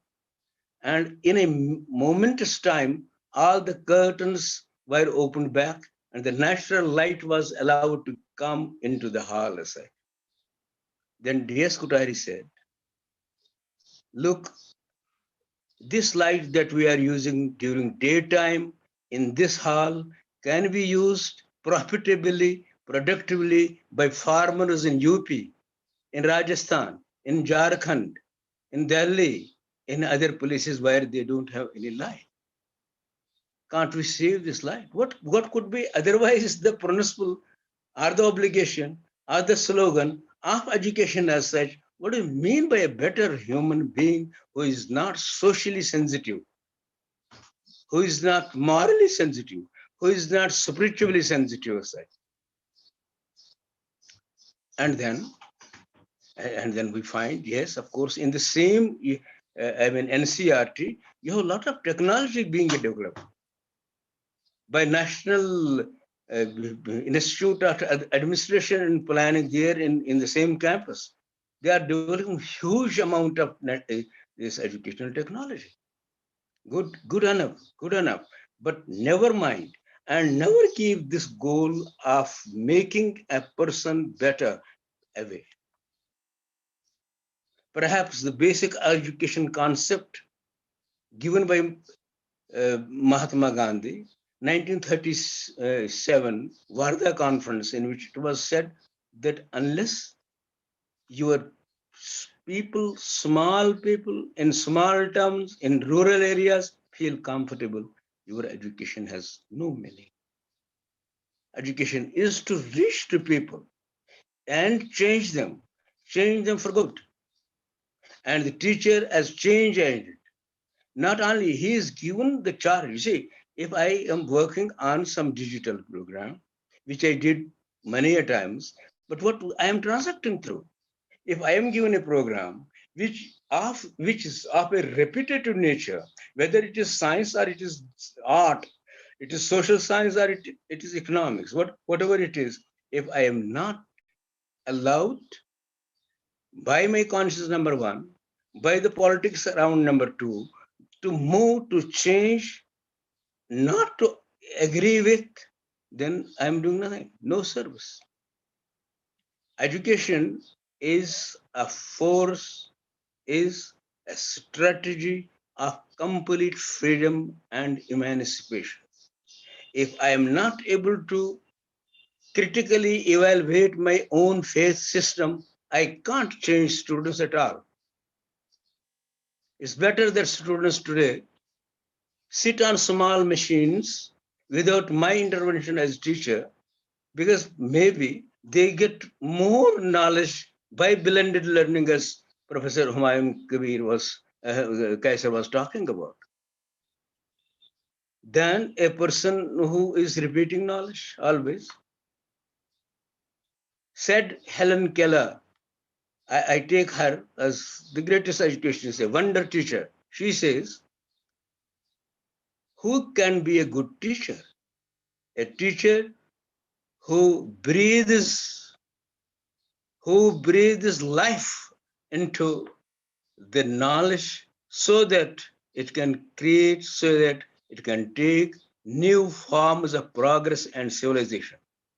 New forms of progress, new forms of, please, I'm emphasizing new forms of progress and civilization means teacher is making their students appreciative and critical of forms which are available of progress. What was your idea about progress? What do you mean exactly by progress?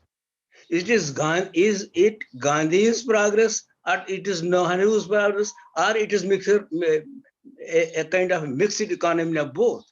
Is it a socialist progress, or it is a capitalist progress? Which progress? Which progress we are talking of? My students should be able to appreciate, to critically evaluate the concepts and change them. Doesn't matter whether these books hold them for hundreds of years together. It hardly means anything. What a wonderful thing that Socrates once said. He said to his disciples, he said, I know one thing absolutely. I know only one thing absolutely, and that is, I do not know anything. You start with nothingness. You reach to a particular conclusion in your life as such, in your understanding and experience as such, where you can say this is true for a transitory period till I see. I respect your perceptions, and you look through your perceptions and you give your opinion. But what I am interested in is to give a scientific strategy for your making perceptions, what you perceive as such. I never needed a technology if I could consider Bloom's technology of education objectives, his classification of educational objectives. If I could believe that there's a cognitive domain, there's a cognitive aspect, or there's a cognitive affair in which you could cognitively and develop and train all those cognitive abilities of remembering things, of knowing things, of applying things, of creatively understanding things, perhaps one. Second, if you could feel things such, if you had a values base, and that value base which was very strong, not strong because they could not be changed, strong because they were applicable immediately to your present. I am interested in your past, I am interested in your future, but past and future are something upon which I don't have any hold, but the thing on which I have hold is my present. And for this present, what I am doing? Well, I am taking instruments of past, applying them to the present, and finding solutions of present problems with the instruments which were 2000 years back. Shall they help me? How nicely was said by a student. He said, sir, your technology, your objectives, your understanding of things, your requirements and needs helped you to earn your livelihood in your life. But sir, my requirements are different. Sir, my needs are different.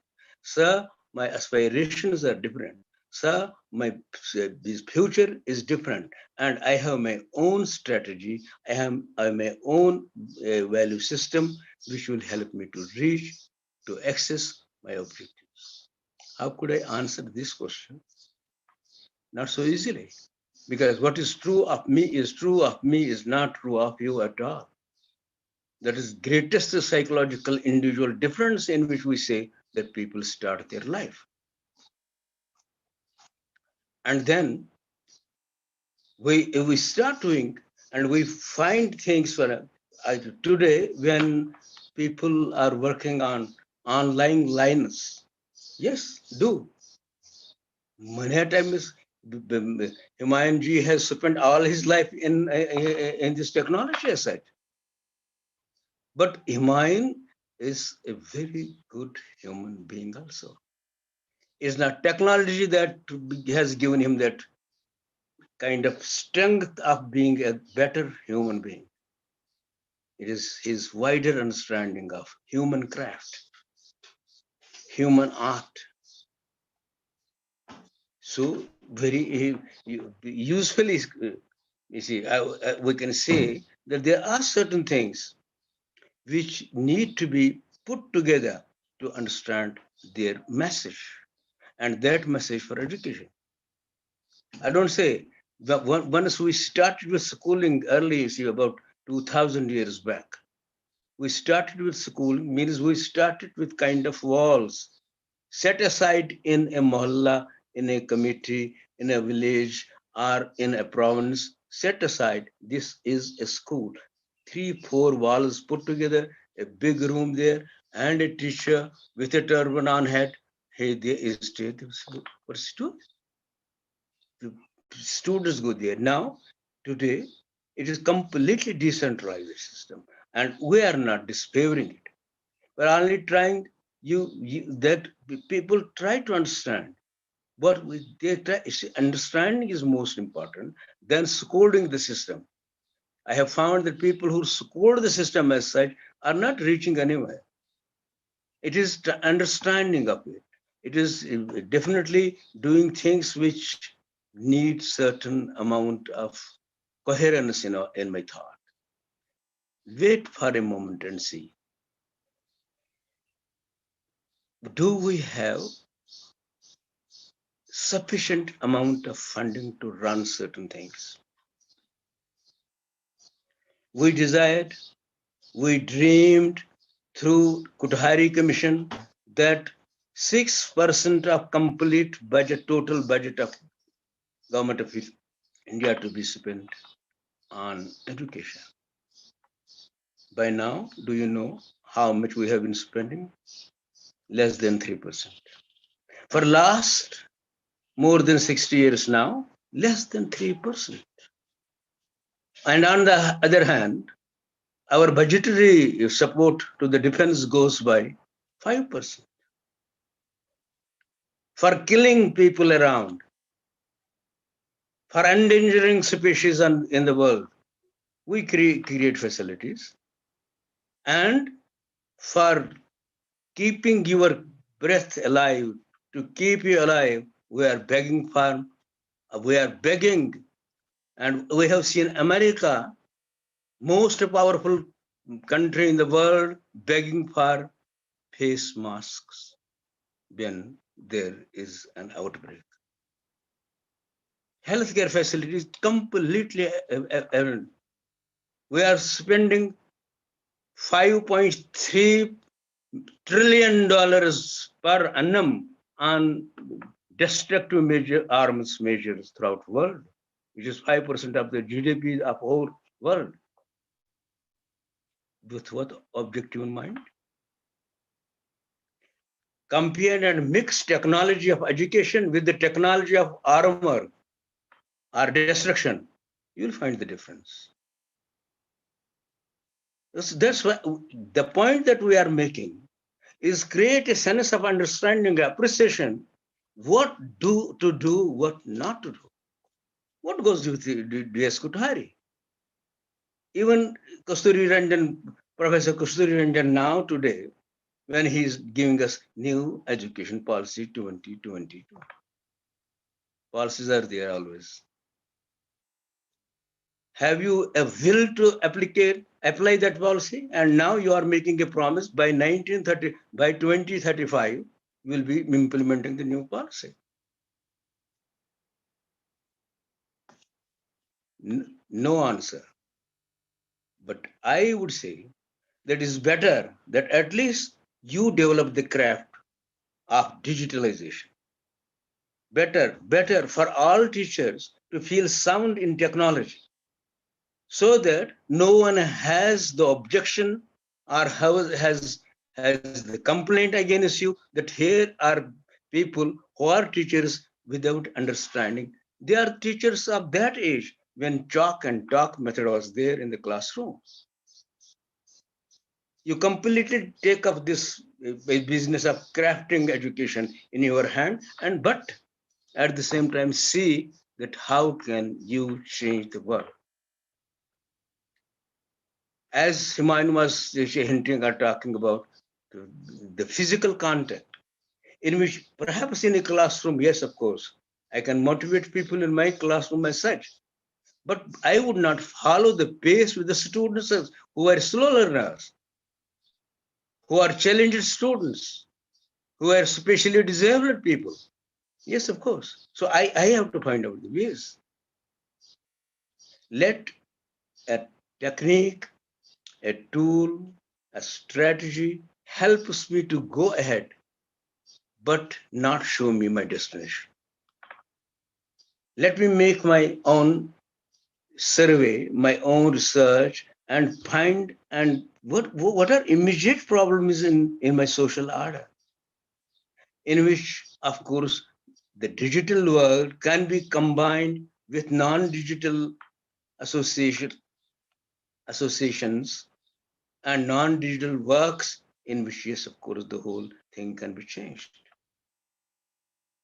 If my digital computer or different type of electronic helpers, icons, whatever, are helping me to make my learning better, okay, but learning for what?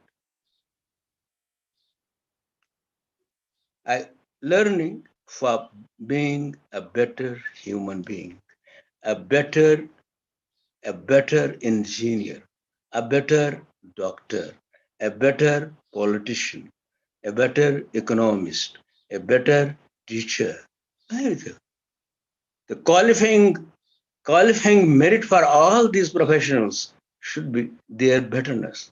You have found that they are actually acceptable to society, that they are desirable.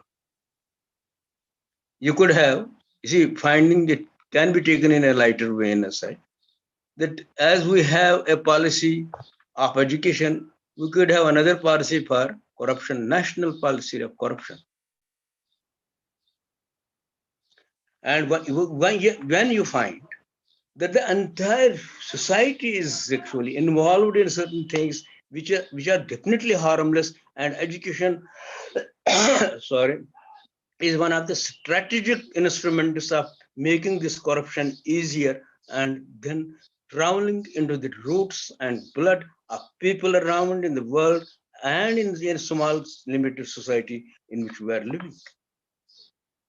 The paigam, the voice, and the message of the whole system should come within.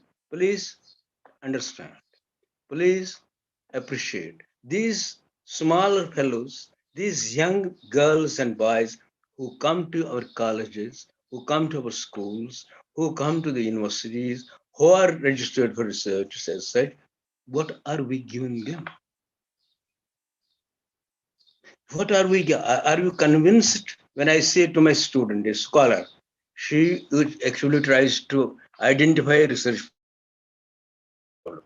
Sir, what should I take up? I would say the problem on which you have lots of literature available, so that you can finish your course, or you can finish your PhD in 3 years' time. Our options are clear, and finds that only one single problem, and that single problem which runs as in a hallmark of a particular department for, say, decades together, is her subject of understanding or her subject of research. Therefore, she herself is not able to contribute. She took up my thesis. She took up someone else's thesis. She took up number of other helps, either and here, there, and everywhere, and made her own. And all the thing is actually rotting in the inside the libraries on the racks outside. I personally do not feel as aggressive on things, very sober, because I have learned to be sober when nothing goes out as such. But whenever I find an opportunity, and this is after a long time that I got an opportunity to hold those people who are just not in my eyes now. But I hope that they have not left this whole scenario. Because go back to your home and see and study that here is a person, here number of person as there in the system itself who would advise that please change your style of understanding, your style of work. Do not stick yourself to any kind of ideology without critically evaluating. Without critically evaluating. Even technology enters into ideological phenomena when you accept it as it is. If you see that you can modify it, you can modify it. This is a problem. Otherwise, you have all options available to you to use to use the social media. You can do anything with social media, as they say. That is why even cyber thieves have been now identified. We have seen that people are misusing social media, they do, and you have that option. So in all things was Bisco's motto for school. In all things be man. In all things be man. Behave. Try to understand. And try to help even the governing bodies, not only to produce wealth or produce whatever they can produce in the name of education, do it, but use it also. You can't see, one of my scholars is now working on the levels of stress being raised by online learning. And one of the cute findings that was immediately sent to me was that in houses, generally in homes as such, there are one or two phones, and there is a struggle going on between parents and students for getting a phone and listening to a lecture. And this is the non-availability of equipment, which can be made good. You can give us money. You have money. Put money for schools as such. Put a lot of it. You see, because you can produce.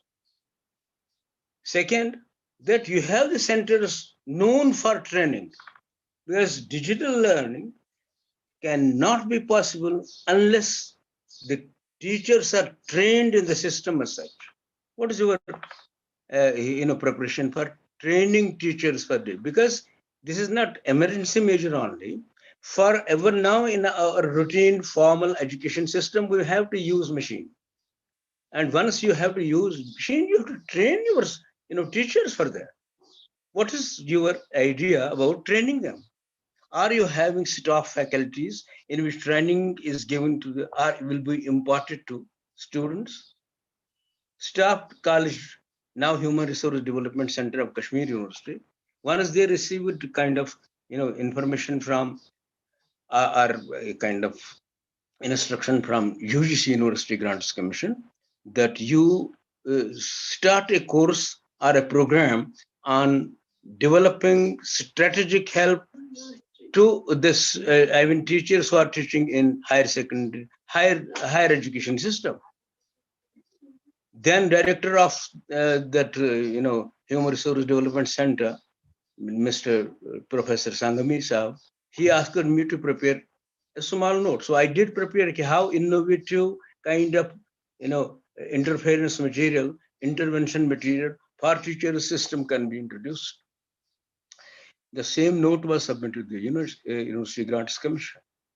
It is about now 10 years time by now. We didn't hear anything from University Grants Commission. It is wonderful to make suggestions, wonderful to make policies, wonderful to announce things for people, and लेकिन वो तो दिल को बहलाने के लिए ये ख्याल अच्छा है. I don't believe, personally I don't believe that दिल को बहलाने वाली चीजें यकीनन अमल में भी बहलाती हैं. और अमल तो कुछ वही है जो लगा बंदा है, जिसको हम ट्रेडिशनली फॉलो कर रहे हैं. I do not ridicule the technology system. I do not ridicule the teacher. As a matter of fact, With a small resistance, I do not even ridicule the political system. What I desire is a will behind, is an intention behind. There is a curriculum and there is an intent, and that intent is hidden. You have to discover the intent as such. We teach, we learn. If you teach, you learn, you read, you learn. And we find that books were written. Books are being written. And I personally believe, and I'm a very staunch believer in art as such, and in art, in literature as such. And in literature, I find the best school existing for changing behavior of people. If you read Charles Dickens, if you read O. Henry, if you read Tolstoy, if you read Rabindranath Tagore, do you find education? I say yes. Informally spoken things as is finally Leo Tolstoy who says, how much land does a man require? But finally, what you think about the world, finally, what you think about the world of yours, you understand it. Are you able to capture it? Yes. I go through. That's why when Humayun was put a question about books, I said, yes, Humayun, tell them, read books, cultivate a culture of books. Not only that 2-3 people sit together and then discuss things. Use social media. I'm seeing that there are some people who are using social media and actually sharing some of the precious ideas bringing from the world of literature. Scriptures. So I feel that I have spoken some relevant things, and if you appreciate, have them, put them in practice. If you think that there are some modifications possible, if you think that something is not acceptable, please let me know. Thank you, Umesh. Thank you so much, sir. We're grateful. We have a question, sir, from Sahil Abbas. He has asked a question. Sure, most welcome. So has the COVID-19 triggered sharp surge in the frequency of online teaching activities around the world?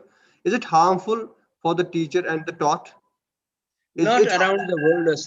You see, as Bilal, actually half of the answer was given by Bilal, in which he said that no, it is the whole world, because the entire world is not that way. Though the epidemic and its experience is a global kind of experience, but so far as the online classes, it is, as a matter of fact, given cultural thing in other, countries who are already prepared with this kind of, so there, we didn't find any academic or any educational loss in other countries, including United States. Some of the countries like Turkey, first and foremost country which was never affected so far as the education technology is concerned. But then coming back to our system here in India and Kashmir particularly, we find, yes, of course, it has had its effect. Yes, that impact is known and obvious.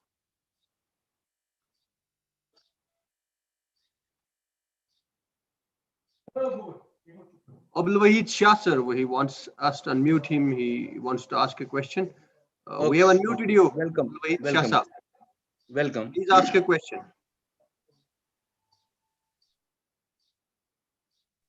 Hello. Hi, yes. Hello, Assalamualaikum, sir. Walaikum assalam. Sir, you have told that teacher is a technology himself. Please explain it. Yes. Oh, how he great. Yes. Great. You see, technology is the instrument, is a strategy which helps change becoming possible. So in earlier times, when teacher was taken, out of number of persons available, one teacher, one Maulvi Sahib, one Guru was taken. It was actually the belief was that this Guru, this teacher will change the behavior of a child. So child is given to him for a change. So teacher, therefore I consider teacher himself as technology.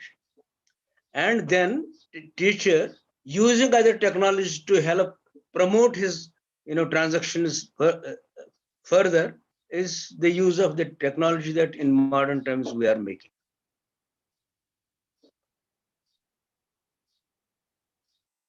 So we have a question from Gulam Qadir Jilani. Okay. Sir, he says, Assalamu alaikum, Madhosh sir. My question is, Walaikum salam. What skills must teachers learn to teach digital age students? Of course, you see, so far as the skills is concerned, that's why what I was talking about, that he is to be fully trained. Before entering into digital world is not only talking about digitalization of things, but he is to be trained the skills as such, not only skills that how he handles, how he works on the systems or electronic gadgets as such. Not only that, that he can manipulate things, he can use and he can invite things from other sources and put them together for the use in a classroom or with a specific student as such. That's very important. Therefore, not only skill of knowing things, but skill of understanding things himself. These skills have to be picked up. And you have to identify the skills. Like, for instance, a skill to cognitive understanding of things, understanding knowledge in its real appearance and presentation. As such, that skill part of it. Then, how to test or examine or assess the performance of students. What are the skills which are used for understanding the performance, evaluating the performance, marking the performance of students? How can we see? We are talking much laying emphasis or stressing innovative thinking, critical thinking. What are the tests? What are the assessment techniques for assessing whether you are having that critical thinking developed or not, your imagination developed or not? So for that you have to have some training. And then you have the skills which are completely concerned with your feeling part, with your attitude part. And that attitudinal feeling, you have to have the skills how you can understand the systems of values which are governing your behavior. So in all kinds of things which otherwise are humanly possible are to be promoted by the kind of technology or the kind of digitalization or the kind of givens in our scientific ways can be taken up quickly, fastly, and with complete and satisfactory results.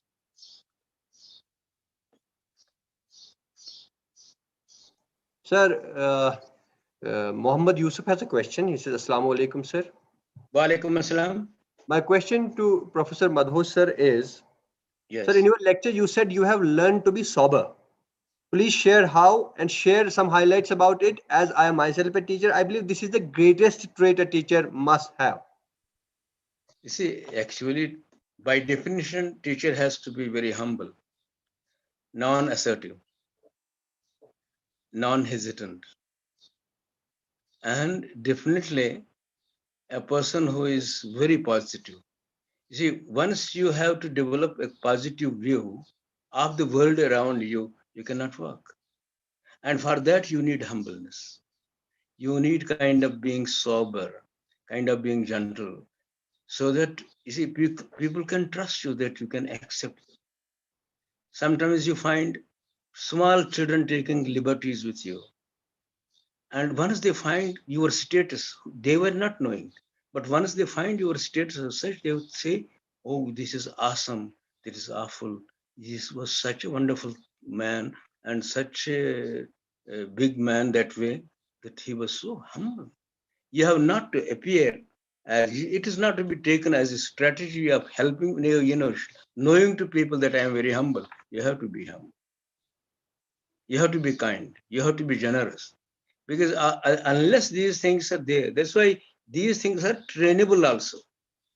And because there was a quite confusing order of the discipline of questioning as such, was that whether these traits of which you are talking, humbleness, kindness, generosity, etc., whether they are born with a person, hereditary, or they are environmental, or trainable.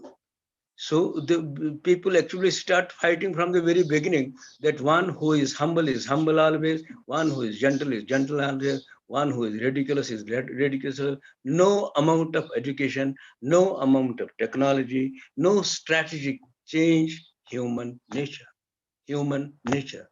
Mind it, all people, I don't know, amongst the audience, we have 100 people as participants here, maybe 50% of them do believe that these things are hereditary.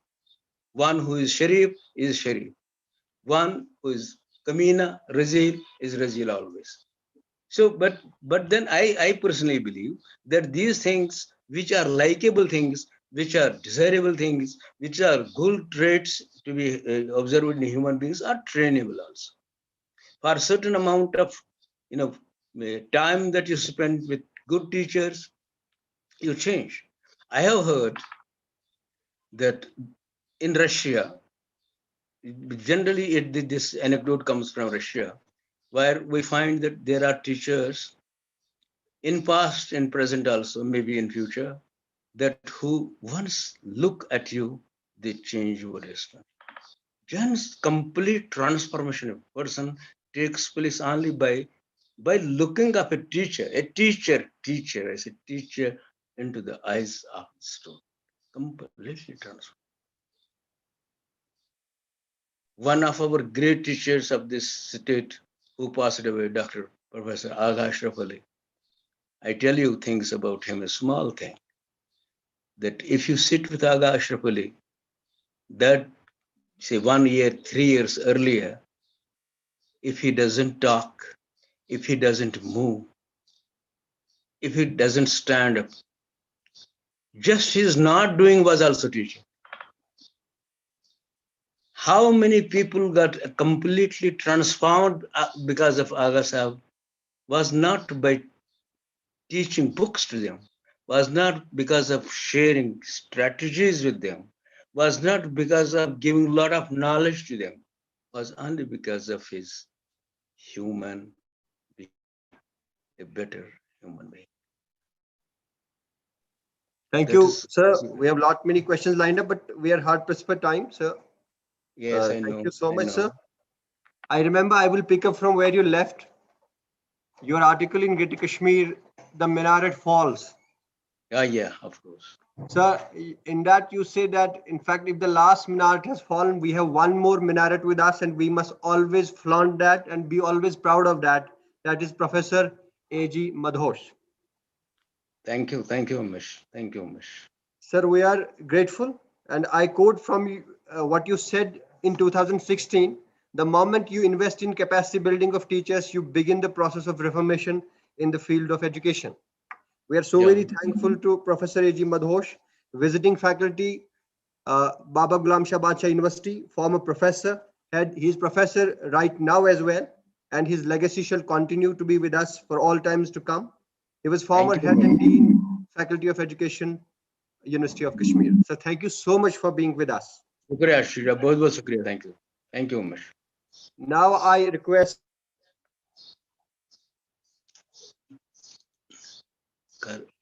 Bukunus note se karon yellow motion because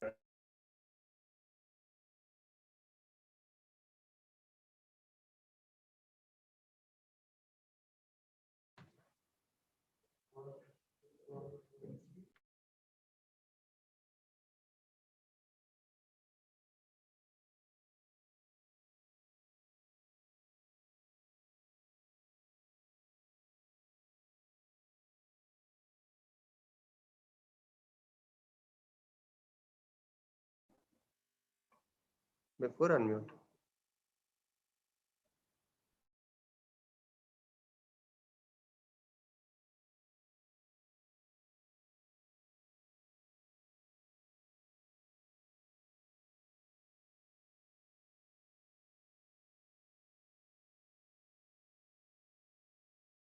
We request Professor Suhail Salam to present the formal vote of thanks.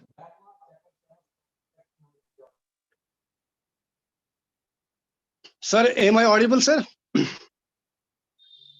Hello, sir. Am I audible? Dr. You are audible. Thank you, sir. Assalamu alaikum wa rahmatullahi wa barakatuhu. I would like to take the privilege to present vote of thanks on behalf of worthy principal, Professor Said Farooq Andrabi Sahab, convener, debate and seminar committee, Mr. Jan Muhammad Bhatt Sahab, honorable head of the Department of Education, Dr. Shaukin Bilal Sahab. At the top of the order, I express my sincere gratitude to the worthy principal, Professor Said Farooq Andrabi Sahab, for giving sufficient background support to make this event a successful one. Sir, you have energized us.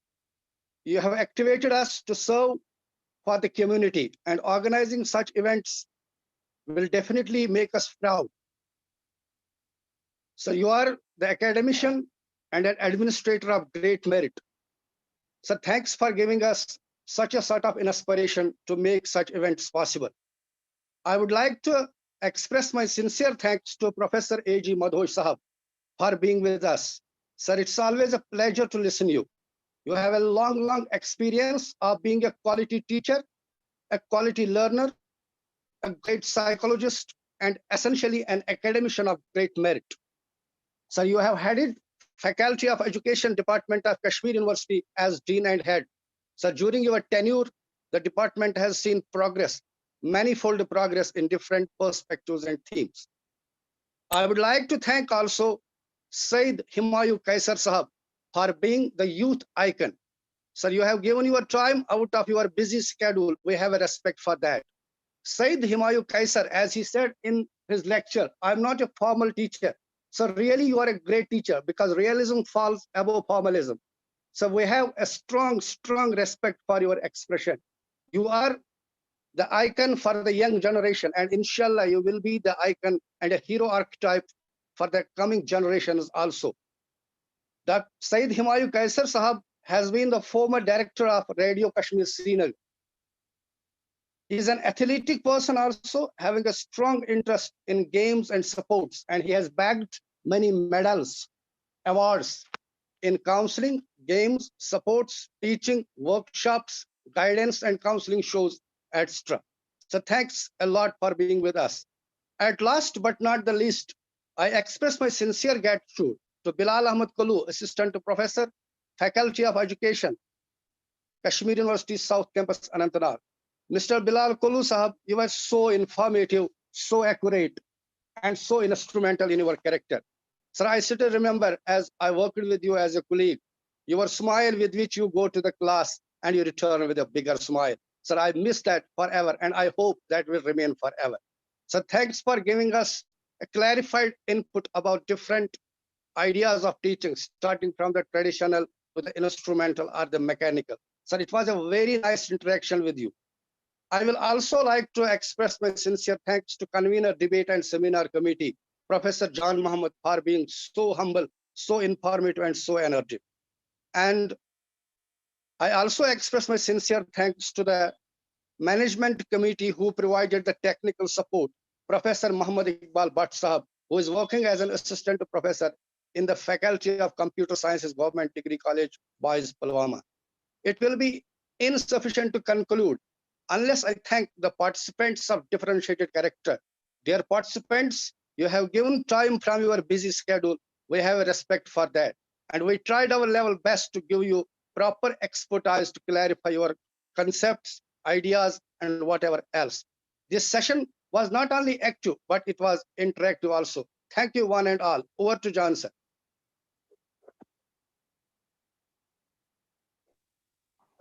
Hello.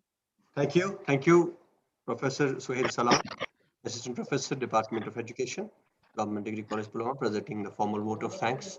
And with this, we wind up the seminar. It's quite great that we had a massive and we had what we call an overwhelming response right from the word go. And we are absolutely honored to have you here. We thank all who were part of this webinar by way of being the part of technical, in fact, part, or by way of being here with us, in fact, helping us through the process of the webinar, through the practice of the webinar, and through the actual realization of the webinar.